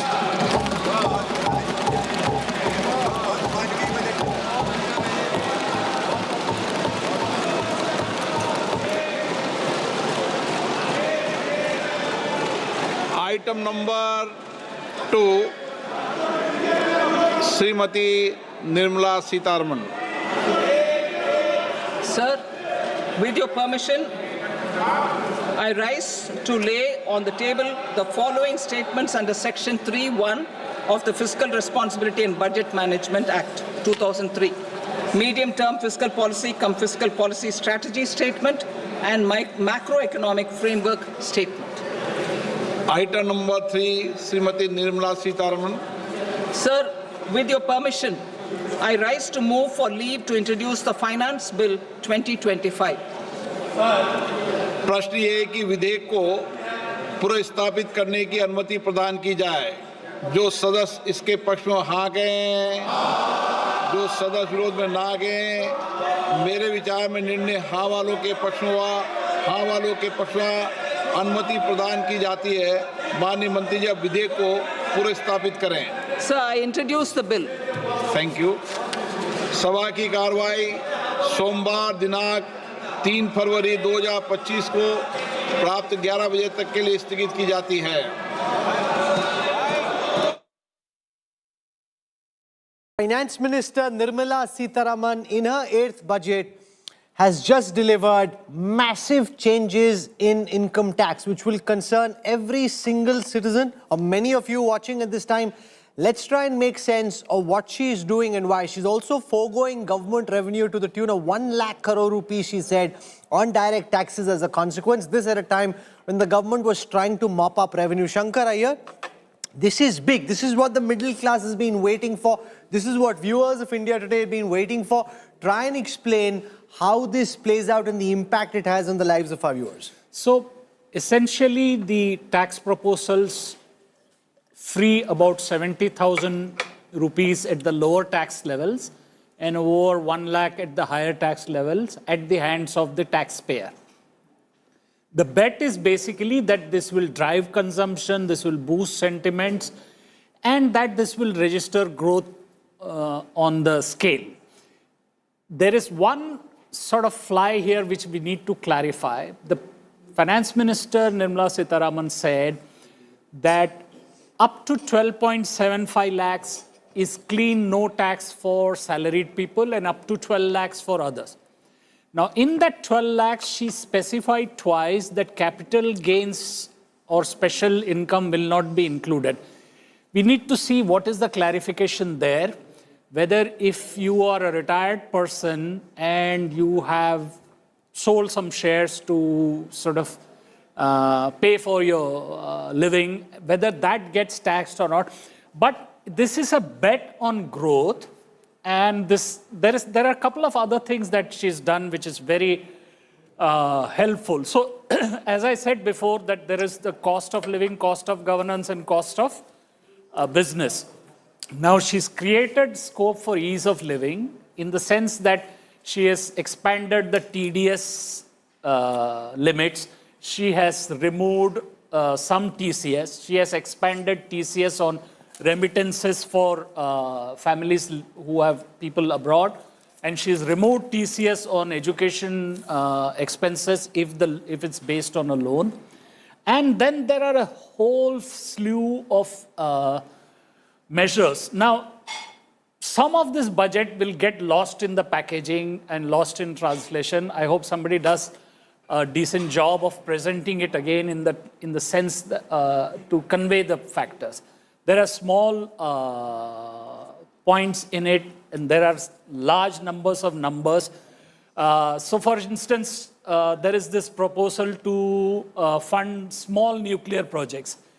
The target is, I think, about 100 gigawatts of nuclear. 100 gigawatts. Now, the allocation is 20,000 crores. Each gigawatt costs something like $6 billion. So how is that funding going to happen? All those details are unknown. We will come to that, but the big picture story, Rahul, is that you've got the government trying in some way to send out a message to the middle class, which many believe was the most modified middle class 10 years ago, that look, we haven't entirely ignored your concerns. I think that's the big political message, because the sense was that while you were giving Ladli Bahin, various benefits, free bus rides, and other benefits to the poor or those who are below the poverty line, what was the middle class getting from a government that the middle class believed they had an important hand in voting for? You mentioned a Delhi election in 1 week from now, but I think it's beyond just the Delhi middle class. I maintain that voter already votes for the BJP. I think it's in sending a signal. If I am raising the income tax slab where I don't have to pay tax from 7 lakhs to 12 lakhs, I'm automatically benefiting a large number of people who are precisely those who felt, what is this government giving to me? So that's a fairly substantial jump when you go from 7 lakhs to 12 lakhs. The other slabs are also going to be revised. Importantly, she said she will be bringing a fresh income tax bill next week, where she's spoken that she will focus on Nyay and not Dand. We'll have to see whether that actually happens, because, you know, that is where I think far more people will benefit when it comes to business and stirring growth. Because the challenge, it's all very well to have the headline on income tax. The challenge is growth. How she's going to address the growth challenge, we are still not clear. But it's also about sentiment, Rajiv Mantri. Absolutely. What this does is, it answers the question, middle class ko kya diya? Earlier there was a bet on rationalizing corporate taxations. She's also said that there'll be only one cess. So this whole multiplicity of cesses, she's suggesting will be dealt with. What's your reading of the budget? No, and in the new tax regime, the limit is 12.75 lakhs actually, which is, I feel, a very significant jump up from where we were, around 6.5, 7 lakhs earlier. And now 12.75 lakhs of income will be tax-free. So that is a very big fillip to the people who are just entering the workforce on their first job. They will be outside the tax net, they will get to keep everything they earn. No, you're betting on them then using that extra money to consume. I mean, that is your bet. So what they do is their choice. It's not a question of government deciding for them what they want to do. No, tell me, what has she done in this budget to stimulate growth? You see, that's the challenge. No, she's betting on consumption. There's a lot of little tinkering. She's betting on consumption. This is a very important step forward. Just as a few years ago you bet on corporates. Step forward to bring a new direct tax code, which we'll see the bill next week. We have already seen that the limit has been so meaningfully raised. Moreover, how are you pushing growth? I'm asking the question. You look at all the futuristic areas that you're talking about: nuclear energy, new geospatial mission. So these are all productivity enhancing new industries and new sectors, which, for the first time, there's a government talking about deep technology in the country, bringing the most cutting-edge innovations into our industry, bringing all kinds of R&D programs that will support productivity enhancements. Growth. How is this budget boosting growth? What was the big idea for growth beyond saying that I bet on the middle class now consuming more with the tax breaks I give them? So there are two elements of growth. Short-term growth, immediate need to boost consumption from the middle class. So that's what is being addressed on the tax code. Then there's the long-term structural growth that India needs. There's a lot of little initiatives across, whether it's AI, technology, startups, the startup fund, that will stimulate growth longer term, innovation longer term. I think the other thing that will help short-term growth to some extent is this whole emphasis on MSME and job creation, and that MSME investment and the credits she's giving, and that credit card that has come up, that will create, release some working capital pressures on the MSMEs, because they're always capital starved, and they'll be able to invest, maybe hire more people. That'll spur consumption. So I think this budget is also doing both consumption-led growth to some extent at a smaller level and investment-led, because you're also focusing a lot on import duties reduction, breaks for manufacturing, innovation. I was hoping for R&D tax credits, which I didn't hear, so that hasn't happened. But there is, at least on the manufacturing side, there is some credit being given, so that will boost investment. But yes, I think it's going to be hard for anyone to really figure out what that growth number will be, because there's so many small initiatives that, to work the math, to come up with a number is going to be difficult. It's interesting, just purely looking at it, therefore, Rahul, as I said earlier today, in terms of transition, if you saw the last budget, so much of talk of unemployment and berozgari. If you saw the 2023 budget, so much of focus on Kisan. I know she started with agriculture as the first engine of growth, but the truth of the matter is, I think it was her final statement to the middle class that effectively is the political messaging of this budget. And I think that's critical, not just for the Delhi elections, but the BJP recognizing, or the Modi government recognizing, that this is the class that drove us to power.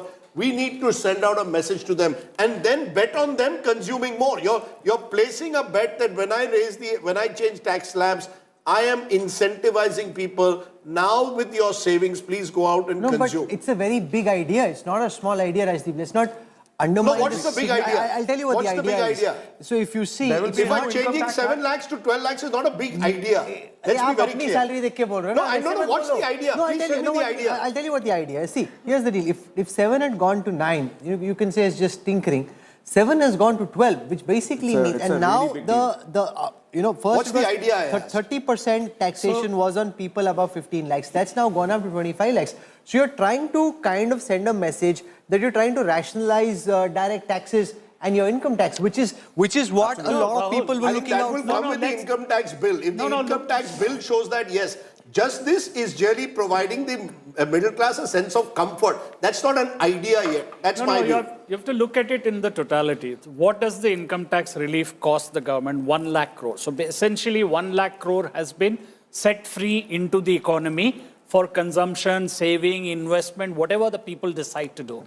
This is the demand side of the picture. On the supply side of the picture, you've created some impulses in agriculture. I think the Udyam credit idea, which I had sort of been campaigning for, has come through. So that will create impulses at the small and micro level. That's the credit card scheme. Credit card for the small and micro enterprises. The other things that are there in the budget from, for urbanization, some of this is like a hope balloon. Some of it is very strategic. The nuclear thing is clearly aimed at getting on the right side of the Trump administration. The tariff levels, bands reduction is to woo the Americans to come. So there are also this NRIs manufacturing in India or giving services in India. So there are a lot of, the story has not been told very well. This is like a Quentin Tarantino film where there is something is up, something is in the second phase, something in the fourth phase. But she has delivered the political message in the last over of the match, so to speak, where India's middle class is being told, we hear you. And there, I think there will be a lot of sentiment boost to the But a lot of it is about sentiment. I just want to show you one data set which has just come out. This is not from the budget numbers, but it's to do with the budget numbers, where and of course the market is down. The red line that you're seeing represents India today, and the others are our competition, whether it's a CNN, News 18, NDTV, Republic World, Times Now. So you see through the budget speech, which started around 11 a.m., the massive lead that India today has versus all competition. So I was just doing the numbers. If you were to aggregate our competitors, you would still not reach the live concurrent viewership of India today throughout the budget speech. So that's quite significant. Just the massive, monstrous lead that India today enjoys over all competition. Interesting live concurrent data, so it can't be rigged. It's impossible to fix. And the massive boost that you've got, which keeps Rajdeep, India today way ahead of all competition put together. There's a little GDP story here from Rahul. If the economy were growing like India today's viewership, then we'd really be on the fast path of becoming Viksit Bharat. And we're not buying eyeballs, as some people even now attempt to do, even on YouTube increasingly. But, the fact is the sentiment that Rahul mentioned. A lot of budget is about sentiment increasingly. Many of the Modi government in particular, its major legislations are brought outside the budget. That's where it brings in some of its game-changing reforms over the years. Given that there is this sentiment, how do you see it actually translating? The markets, for example, are giving a thumbs down as of now. What explains that? Why is the market sentiment not matching the sense of middle-class sentiment with these tax cuts? Okay, so I'll give you a simple answer for why the market is not really enthused. And that's because all the measures have been announced for either the villages, the rural areas, MSMEs. There's not much that has been announced for the corporates. And the market... Nothing wrong in that, right, for a change. So I'm just saying, so the market reacts to where they can make money. The corporates that they invest in, they have not seen a big change. What would they have liked? No, but can I just press you to say, Punita, the fact that 1 lakh crore rupees is being set free, the government's releasing that, has a multiplier effect of its own. If people have this extra disposable income, they potentially go out and spend part of it, which creates a virtuous consumption cycle. So there is some logic to Yes. what is being attempted. Now, the impact it has and the extent to which that money gets spent is a different matter. But that is at least the big idea that Nirmala Sitharaman and and Prime Minister Modi are trying to implement. Yeah, you're right. You're right. So there will be some consumption benefit. The demand will increase for companies on the those that are consumption led. But will it really give them huge growth or boost in earnings? Maybe 1%, 0.5%, or whatever. So I don't know how much it will really change the earnings profile of the companies. What did they want? What did the markets want? What did they want that was not delivered? My reading is slightly different. I would say this has got to do with probably a higher expectation of capital expenditure. And as Shankar had pointed out, some of the earlier budget itself on capex has not been fully utilized. So which is why the government has probably kept it where it was, roughly. The expectation was of higher capital expenditure. We'll have to see the details of what is the capex, because she didn't mention whether it's 11 lakh crores again or 12 lakh crores. 10.8, I think. So that's one story. And the other, I think there is some fine print in this. The stock market is full of chartered accountants who must have now figured out something. And one of my CA friends has written saying that there is a special rate for certain kinds of incomes, which has not been sort of clarified. No, you're saying there's a TNC. You're saying there are terms and conditions attached. Conditions apply. So she's saying that there is a special rate income. So basically, this 12 lakh exemption is not without conditions. So let's try and get Divya Baveja. She's a partner at Deloitte, an expert on taxation. So Divya, try and explain to our viewers as simply as you can on the implications that this rationalization and direct tax structure has on the lives of those who are watching across the income pyramid. So, thanks, Rahul. So, if I look at, say, take the example of 12 lakhs, which the finance minister mentioned. So, if I were to see the current slabs under the new regime, and if I look at the proposed slabs under the new regime, there will be saving of 80,000 rupees for such individuals if I were to compare the taxes under the slab which was in the new regime currently in place and under the new regime which is being proposed as per the new slabs. So I'm just going with the example of 12 lakhs because that is where the finance minister mentioned that there will be nil tax up to 12 lakh rupees. And for a salaried individual, it will become 12,75,000 because 75,000 is the standard deduction. So if I take 12,75,000 rupees, 75,000 so that I've goes as standard understood. deduction. She's also said that cesses and surcharges will be reduced to just one. There will be just one. She didn't explain that much further, but what did you understand of that? Which are the cesses, surcharges that are likely to go? See, cesses and surcharge, if I recall, she talked more in the custom tariff concept. I don't think she talked in the context of income tax, but we'll have to see the finance bill and see the fine print to see whether it applies in income tax also or not. Well, that was more in the context of, if I recall correctly, was in the context of the tariff, customs tariff. Shankar Iyer has a question. Shankar. So she mentioned twice something about capital gains being not being part of this 12 lakh exemption. Yes. Did I hear her right or did I hear her wrong? That is the reason why she said because capital gains is taxed separate. It's under special tax regime because the rates are different. If I were to look at any capital gain, say if I were to look at long-term capital gain, the rates are different. So she said that will be kept out of that. So that is what she had mentioned because here we are looking at the regular rates, yeah. And she's also introducing an income tax bill, she says, a week from now. Yes, yes. What does that hold out for you? Does that give you optimism that while you've touched tax slabs in the budget, you're actually going to give much more in terms of making it easier in terms of compliance and other issues in that bill? Yes, it does. Because if you recall last year when the budget was announced in July, she did talk about the new income tax bill. And what she mentioned in today's speech also, that the new income tax bill is supposed to make the provisions clearer, simpler, reduce litigation, and also streamline the processes, including the number of provisions that have been reduced. So I'm sure this is going to make it simpler and clearer. That's the intention. So we'll have to see. Adding to what has happened today, if a week from now we have that income tax bill in place, would you say that's the most significant takeaway for you and will encourage both consumers today and business hopefully in a week from now? Yes, I'm sure it should. Yes. See, because let's look at one thing. What do people want when they look at any of the tax laws? They want simplicity, clarity, reduce litigation, and make the processes simple. So I think that is the direction in which the new income tax bill should be looking. We should be looking at, which is what even the finance minister mentioned in her speech. Any other queries?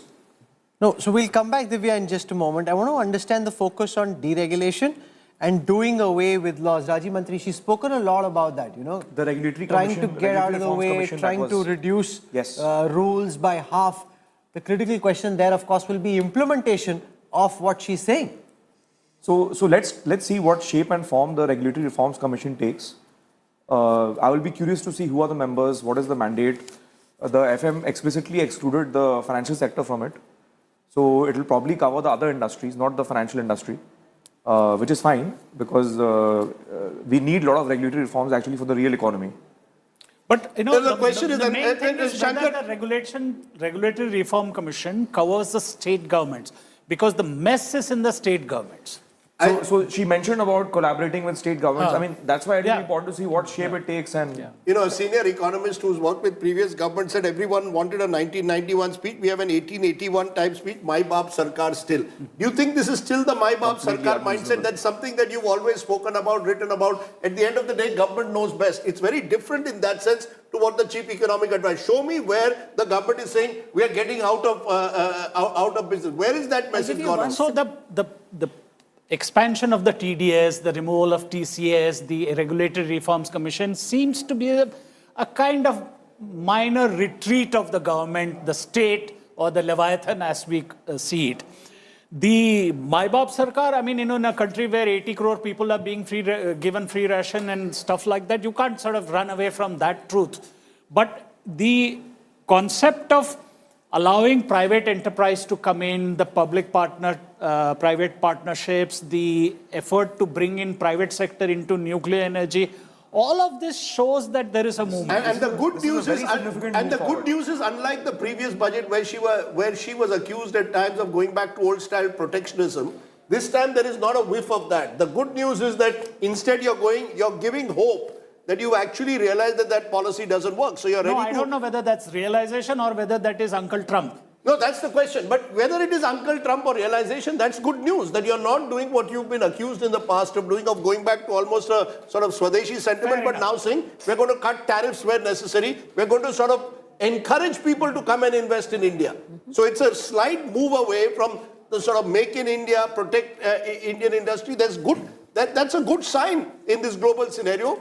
Trump will be happy or the Americans will be happy. Raising the FDI limit to 100% for insurance. No, so that's good. That again is a good sign. Let's spend some time. It also says, Punita, that this is where premiums are fully invested in India. Right. Is that a bit of a dampener? Do you think 100% FDI in insurance will lead to more foreign investment coming into the insurance sector? Yes, I think so, because, every company is looking to capture the Indian consumer globally, because it is still the fastest growing set of their, growth basket. Everybody wants a piece of this. And so to the extent that they can own that 100%, that future growth makes them want to be here more. They have more control, governance control, many.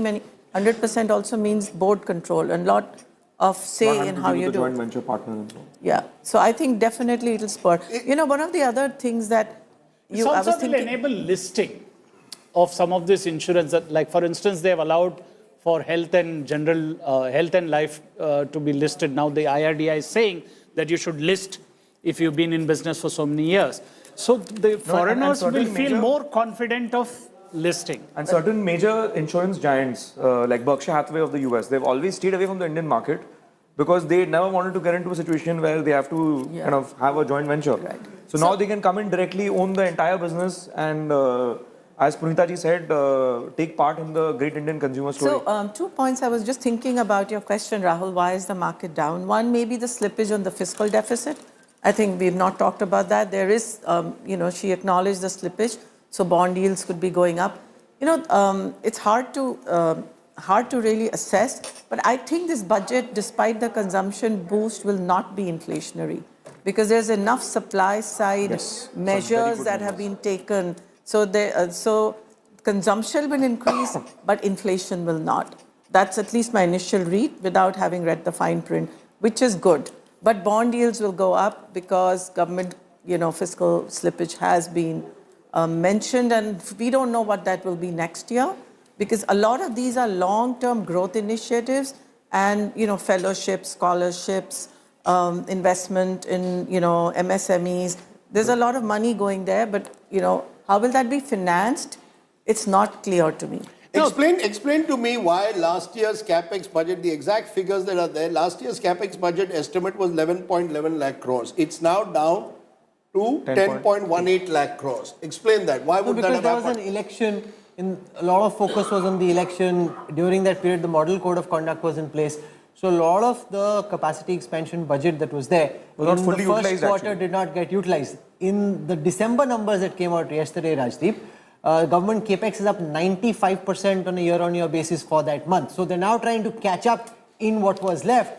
But obviously, in the first 3 months of the year and in the initial few weeks of the government coming to power, enough wasn't being spent by the government on capacity expansion. But Rahul, I have sort of looked at this explanation of elections. Now, most of this, the budget came in July, okay?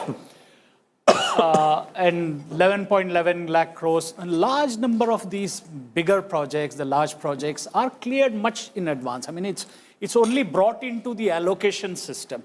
So I'm not fully convinced whether it was the election. I think what has happened here is state governments have struggled to put their part funding in, because some of these projects are part funded by the state government.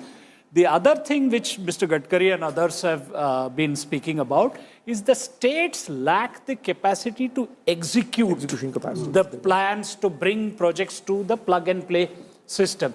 Now, what has happened after the 5.4% GDP number is that everybody has got activated and said, okay, we got to fix this because the year-end figure should not drop below 6. Now, I still suspect that the year-end number may not be 6.4 or 6.2. I still feel that it will be closer to 6. So there is this pressure that has made this 95. I mean, there could also be a base effect in the December number. So we have to look at what happened in last December. I think the ability of governments to execute large projects is seriously suspect. Is there a recognition of that as well? Just as I said, the recognition that maybe protectionism is not the way forward. State governments. Is there a recognition of that? Basically, state governments, for instance, Tamil Nadu has had no problem getting FDI, no problem getting investment. All the large projects are going there. They have no land problem. They have no labor problem. The largest number of women workers in manufacturing, electronics, everything. So all it requires is for other states to look, boss, what are you doing right that we need to do? I mean, Tamil Nadu is on per capita level competing with other high, middle income or high income countries. In terms of its investment push, they are competing with Vietnam to get investments.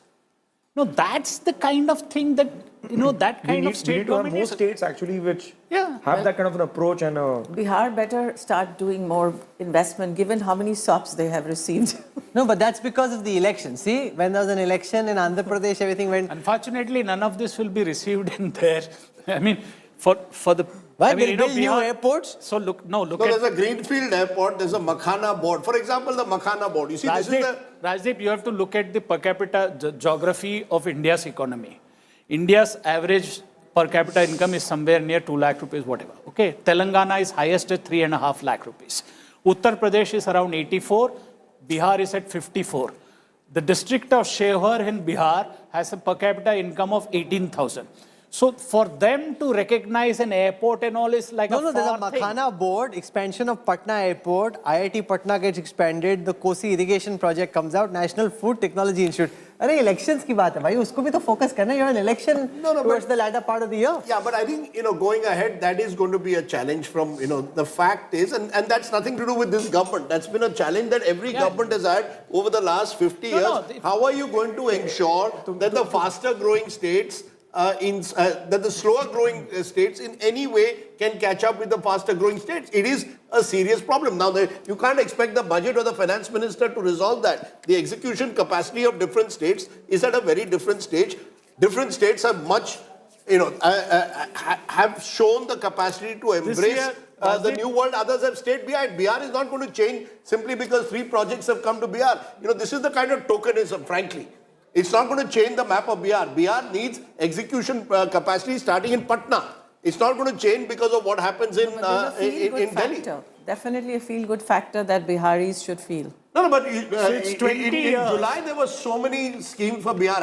Has anything changed in 7 months? It hasn't. Rajdeep, it's 20 years almost since Nitish Kumar has been in power. I was just going to say that. Okay, all the Suraj talk, everything. I mean, how many industries have gone to Bihar? It can be the food basket in many ways. No, I think and 20 years is a long time to make a difference. So I've got Niranjan Hiranandani joining us. He's the managing director of the real estate Hiranandani Group. Thank you very much, Mr. Hiranandani, for joining us. There was a reference to incentives for a second flat being purchased. So A, specifically on the real estate sector, and B, more broadly as far as India Inc. is concerned, your takeaways from this budget? I think a couple of things which have been flagged off. Number one, you have a new income tax bill which is coming in, but you still have 85 clauses which are amending the present law. So we have to see what the new bill is going to become effective from. Is it going to be effective from this year, or is it going to be for the subsequent year? So we'll have to see how that bill comes into force, because the present law, they have already proposed 85 lines. The positive 2 points which I can immediately see on the housing sector. One is about the 2 houses. This was a little not clear that if you had 2 houses, you were still supposed to pay tax on the fact that you were having more than 1 house. One may be in the place of work and one in the place where you have a village or whatever it is. So I think that exemption has come through. So that's important that has happened. They've given support for mergers and acquisitions, because what happens is that a large number of companies are doing the merger in the real estate sector, especially when investments coming in from FDI and other things. So I think they've tried to do it. The most important part of it for a lot of people who have invested money but their projects are stuck has been the reinstigating of the Swami Fund. Earlier, they had done 10,000 crores 6-7 years ago, and that was helping. And they've said about 1 lakh apartments, and I believe the second one is 15,000. But my belief is that that's not adequate enough. We really need to do it in a much bigger way. And it's possible to do not only with the government funding, but many of the institutions are there. If it can be the last in, first out, which is given to Swami Fund, if that same benefit was given to any other institution, I think we could have 20 Swami Fund, which would take care of the entire deficit of funding which is required. One of the most important things which are kept in a minority of thought, but I think it's very important, is skill development, or the excellence of centers of excellence of skills. I think a lot of emphasis needs to be done for construction workers, because on one side, we are deficit for construction workers. L&T just made a statement about, I think, 45 days back, that they are short of 25,000 workers in the skill sector. And we are now talking about plumbers, electrician, labor of that kind. While my own company needs about 500 workers, we are short of skills. So I think on one side, we have unemployment, and if we can increase this. The last point which I want to add is the fact that I don't think the investment looks big enough. Because if you have to go and grow to the target which we have for 2047, we need to grow at least at 8.5 to 9 to maybe double digit. And for that, a focus on housing and urban infra generally needs to be further increased. So I think there's a little short number there, because if you want to reach your 2047, manufacturing alone will not be able to reach that number, and especially the unemployment. So I think government may have to do a rethink in terms of how much investment they can put into housing and urban infra. You'll solve your housing problem as well as you'll be able to get the growth story double digit, which can do 2047 to the extent that you want. These are the immediate points which are there. Oh, one point. Fiscal consolidation she is focused on, which is a good thing. But I thought if she even exceeded that and put more money into investment, I would have kind of liked it a little more. So I think the focus is on consolidation, but I would have thought that she would have thought of putting in more investment, especially because last year we actually had less investment because of the elections which took place both in the central elections as well as Maharashtra. So I think these are the points which I think are flagged off at the first instance. We'll have to see the fine print and see what are the 85 clauses which are amended, and then probably come back to you. Mr. Hiranandani, thank you for joining us. We look forward to having you back for more later. We want to go across to Syed Zafar Islam from the BJP. Mr. Islam, you're seeing the markets slightly in the red, both the Nifty and the Sensex down today. And the second question about growth outlook. The chief economic advisor said the growth outlook will be 6.3 to 6.8%. If you think that the slowdown in growth is just temporary and very short term, then why is the government not aiming for higher growth, at least 7% plus growth for next year? The growth outlook will be 6.3 to 6.8%. If you think that the slowdown in growth is just temporary and very short term, then why is the government not aiming for higher growth, at least 7% plus growth for next year? Zafar Islam? He can hear us, but I think he has a TV on. Just turn the TV on. Go on. My phone has disconnected. I don't know whether you are able to hear me or not, but let me respond to you because the mic is on. Are you able to hear me? Yeah, I can hear you. Please go on. Disconnected. I don't know whether you are able to hear me or not. Yeah, Rahul. So let me respond to your question. First of all, compliments to the Honorable Finance Minister, Honorable Prime Minister for acceding to the request of middle class, lower strata of the society, and of course the marginalized section of the society, and particularly the taxpayers. Because the big relief, nobody on the street was expecting that the minimum threshold will be 12 lakh. Everybody was talking about 10 lakh, but today they have surprised everyone, and everybody in the country is happy because it is not only 3.5 crore, but entire families benefited from this 3.5 crore. Actually, if 5% in every family, then at least 15-20 crore people have been benefited because of this.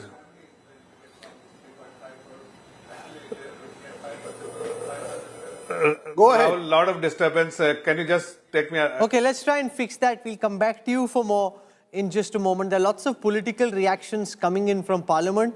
Leaders from the government and many from the opposition are speaking, reacting to this budget. So what we'll do is play out some reactions and give you a flavor of how politicians cutting across political lines are really looking at this budget. The opposition, quite predictably, Rajdeep, looking for gaps, and we'll also try and recap some of the key aspects from the Finance Minister's speech. Here she is, Finance Minister Nirmala Sitharaman.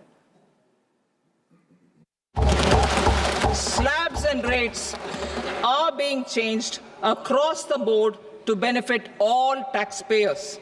The new structure will substantially reduce the taxes of the middle class and leave more money in their hands, boosting household consumption, savings and investment. In the new tax regime, I propose to revise tax rate structures as follows. 0 to 4 lakh rupees nil, 4.8 lakh rupees to 4 to 8 lakh rupees 5%, 8 to 12 lakh rupees 10%, 12 to 16 lakh rupees 15%, 16 to 20 lakh rupees 20%, 20 to 24 lakh rupees 25%, and above 24 lakh rupees 30%. To taxpayers up to 12 lakh of normal income, other than special rate income such as capital gains. I read that again.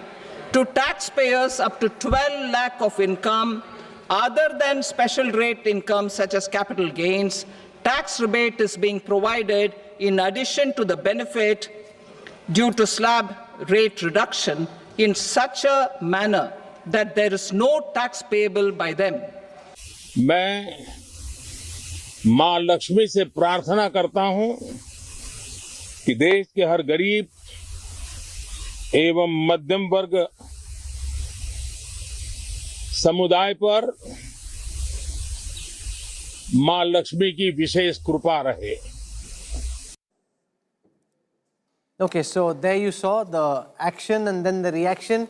The Prime Minister speaking about Ma Lakshmi, the goddess of wealth, shining on the middle class, and shine she did to the extent possible in the union budget, though Rajdeep's not fully very convinced about it. No, I'm not convinced that it's a big idea. I'm convinced that I think the Prime Minister... you spur consumption demand? No, I'm not convinced. We were saying if it doesn't happen, then it's how else do you spur consumption idea? There's a difference between an idea. This is the fact. The biggest question was, how do you spur consumption demand? I'm not sure amount too much. I remember a few years ago when corporate tax cuts were there, you said it is going to spur investment. It didn't happen. No, my limited point, trust deficit is still a major issue.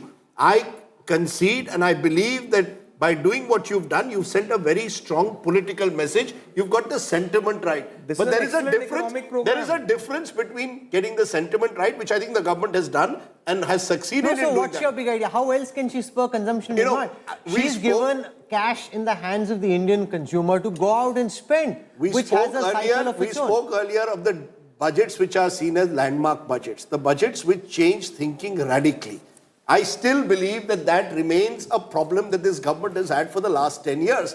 There has been a reluctance at one level to do that big idea, which is actually going to take you from 6% to 8 to 9 or 10%. Nobody has addressed to me, how are you going to move to 8 to 10%? Just now you heard Niranjan Hiranandani say that. How are you going to Viksit Bharat 2047 with what you've done today? In a single budget, nothing can take us to that level because now we are a 4 trillion GDP economy. No, it's not about a single budget. From 1991, a child or infant doesn't grow at the same rate as an adult. I am asking you to actually tell me this. Everybody recognizes that the biggest challenge at the moment is slowing down of growth. Are you telling me this budget is going to kickstart growth? That's all I'm asking. All the technology and innovation efforts that have been mentioned in the budget, all of them are important to go to a 10 trillion GDP level. Now, no one wants to talk about that. We simply want to fixate on whether it became 10 lakhs, 12 lakhs. I have asked a simple question. The challenge before the FM and the government is, how are you going to kickstart a slowing economy? Show me what in this budget is going to transform and push this economy to a greater height. There is a very good in the previous budget, in June, July, various figures, but those have also not been met. Whether it's tax earnings, whether it's... let's talk about hard data. 8 months ago versus today. Yeah, you're right. So one thing that I think is missing, one big idea, is that it is not really pushing private investment. It has not incentivized private sector to invest in a massive way. That could have been one big idea.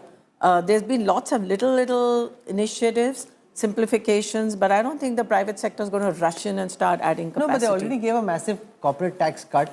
Yeah. What else can the government do? I mean, the expectation also has to be rational. I said this earlier, where capacity utilization is not picking up, why should somebody invest?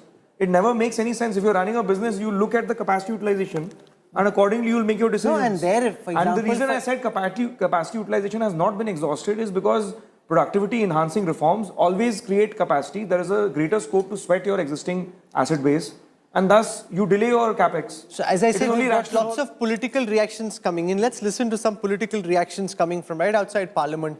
Leaders across the political spectrum reacting to this budget.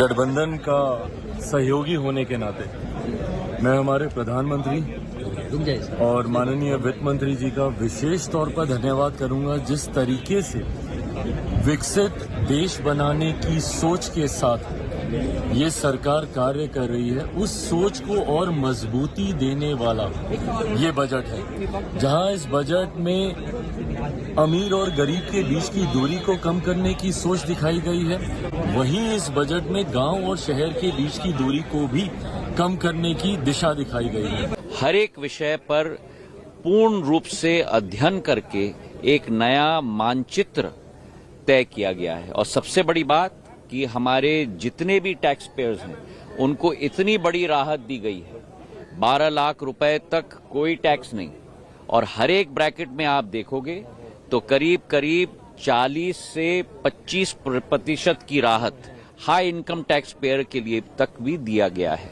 तो ये एक composite budget है, एक budget है जो भारत को आगे ले जाएगा, और एक ऐसा बजट है जो भारत को केवल आत्मनिर्भर नहीं लेकिन भारत को एक विश्व गुरु के रूप में स्थापित करेगा। बीजेपी के वरिष्ठ नेता विजन पांडा इस वक्त हमारे साथ मौजूद हैं। सर, आज बजट पेश हुआ, अब आप दिल्ली में चुनाव प्रभारी भी हैं। अब ये कहा जा रहा है कि ये बजट जो है वो दिल्ली चुनाव और बिहार चुनाव के मद्देनजर रखा गया है। आप इसको किस तरह से देखते हैं? दिल्ली चुनाव तो एज इट इज हम जीत रहे थे। दिल्ली के लोग त्रस्त हो चुके थे, ये आपदा से मन बना चुके थे। ये जो बजट पूरा भारत के लिए है, जो हमारे ट्रेंड रहा है पिछले 10 साल से, 25 करोड़ लोग गरीबी रेखा से ऊपर आए हैं, हम 5th लार्जेस्ट इकोनॉमी बन गए हैं और फास्टेस्ट ग्रोइंग इकोनॉमी कई साल से रहे हैं पूरे दुनिया भर, 3rd लार्जेस्ट को जा रहे हैं। ये बजट उसी दिशा में और भी हमें बढ़ोतरी है। लेकिन सर, जिस तरह का जो इनकम टैक्स रिलीफ दिया गया है, इससे आपको लगता है किस तरह से कॉमन मैन को, मिडिल मैन को फायदा पहुंच गया? ये गरीब कल्याण जितने योजनाएं हैं उसको और भी बढ़ोतरी दिया गया है।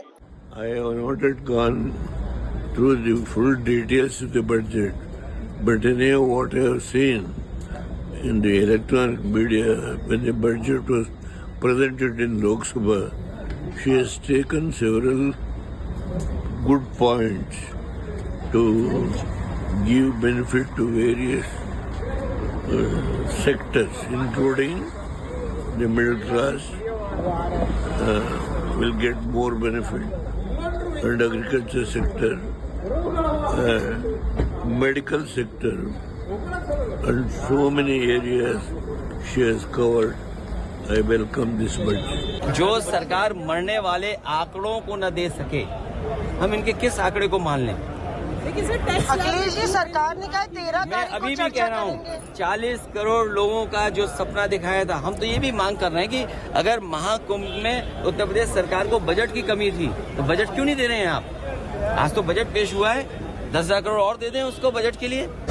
आम आदमी के लिए कुछ नहीं है, क्योंकि आपको पता है कि इस साल बिहार में चुनाव है, तो बिहार का चुनाव को रखे सर में रख के उन्होंने पूरा बिहार के लिए एक बजट रोल आउट किया है, जहाँ पे हर चीज बिहार को दिया है। पिछला बार भी 2024 में जुलाई में जब बजट पेश किया था तो आपने देखा था सब कुछ आंध्र प्रदेश और बिहार के लिए किया गया था। तो आंध्र प्रदेश का तो चुनाव हो गया, अब इस साल बिहार में चुनाव है।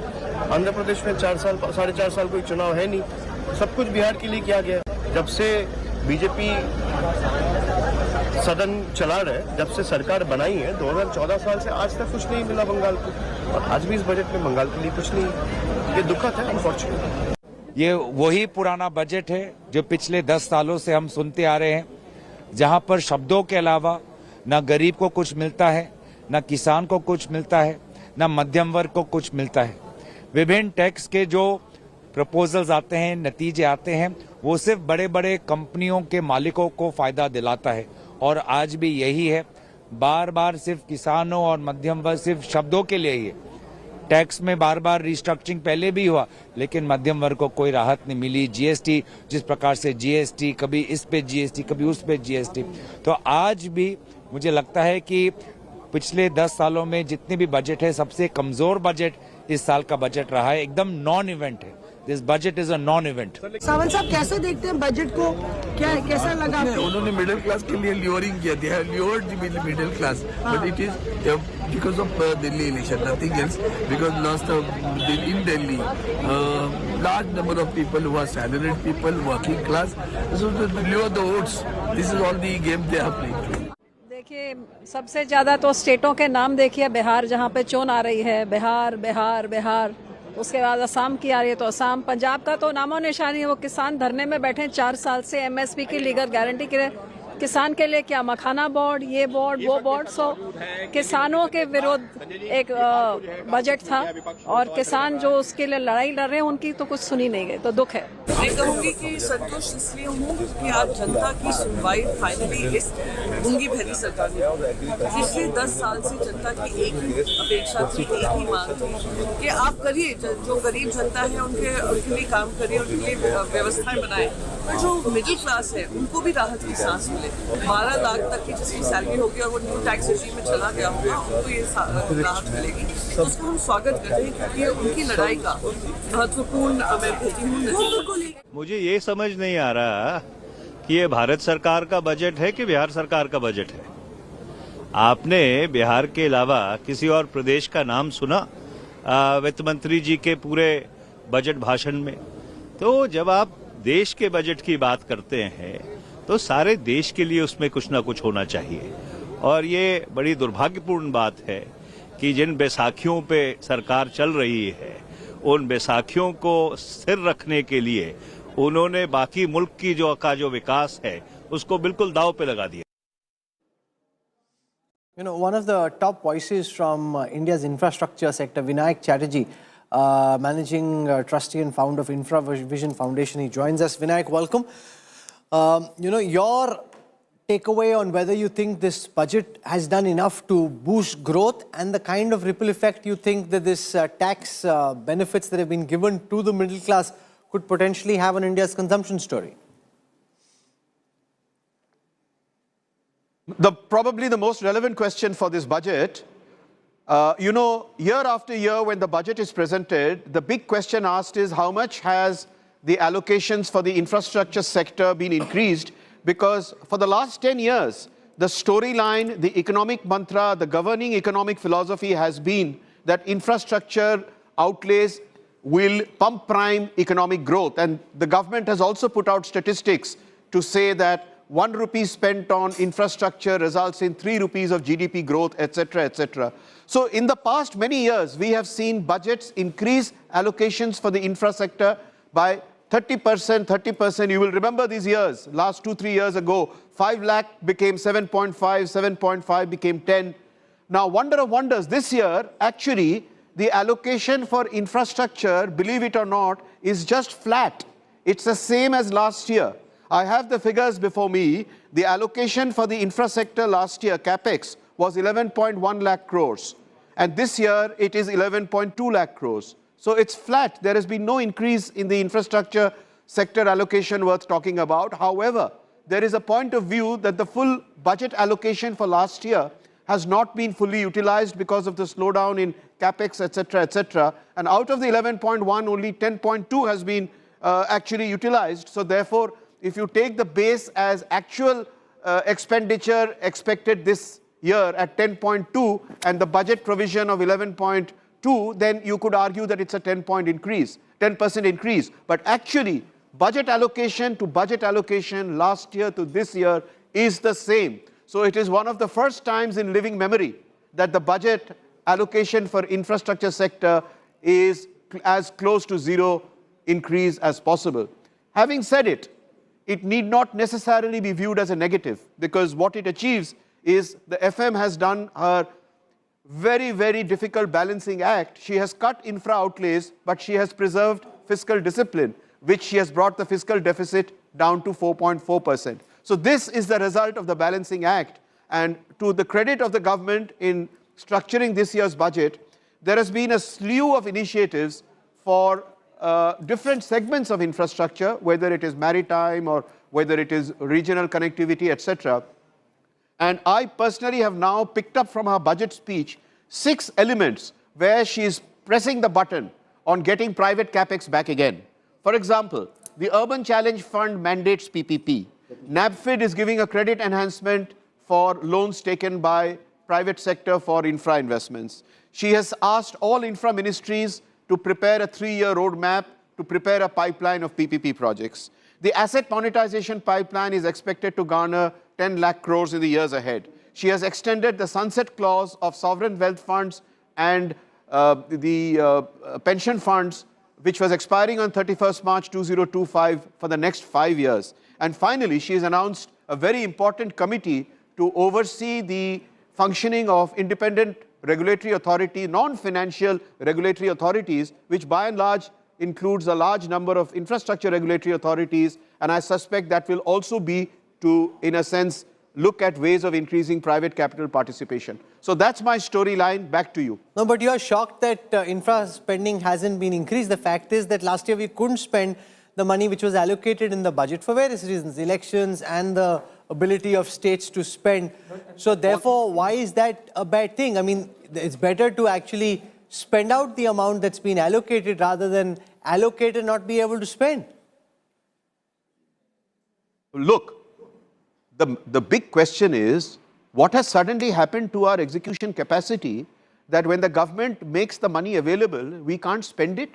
It is, I mean, it is very, very difficult to think of a country where we are looking at removing poverty, where we are looking at removing standards, and we are looking at it with the governing mantra of capex in infra, pump priming growth, and then you turn around and say, I have the money, but I can't spend it. I mean, is that a rational economic argument? I would take this lack of spending very, very seriously, and I would question that if increasing capex from the BJP respond to this. Vinayak Chatterjee questioning very seriously the inability of the central and state governments to spend on public infrastructure despite having allocated funds for this. Let Zafar Islam respond to Vinayak Chatterjee. Thank you, Rahul. First of all, before I respond to Mr. Vinayak Chatterjee, I would also like to respond to some of the opposition leaders I've heard. I think it is their job to criticize every single budget, whether it's 2014 budget or 2025 budget. You will always see their criticism. So even if you bring word to their tweet, they will keep criticizing the government. So it's perfectly all right. However, from that, I think it is very important to understand that the finance minister has a very difficult job, very complex job. She has to balance every budget. She cannot accede to requests coming from different quarters. If she has to balance, sometimes she has given large allocation for capital expenditure, as Mr. Vinayak Chatterjee said. Last 3 years, consistently there was a consistent growth on capital expenditure. But this year, particularly, will be focused on execution, because budgetary allocation is one thing, but as he rightly said, the revised estimate suggests that the entire money which was allocated has not been spent. So focus will be on execution, and execution is something which is important for multiplier which we want to have in the GDP. Because if railways, the allocation which has been made, large allocation has been made for railways, for roads,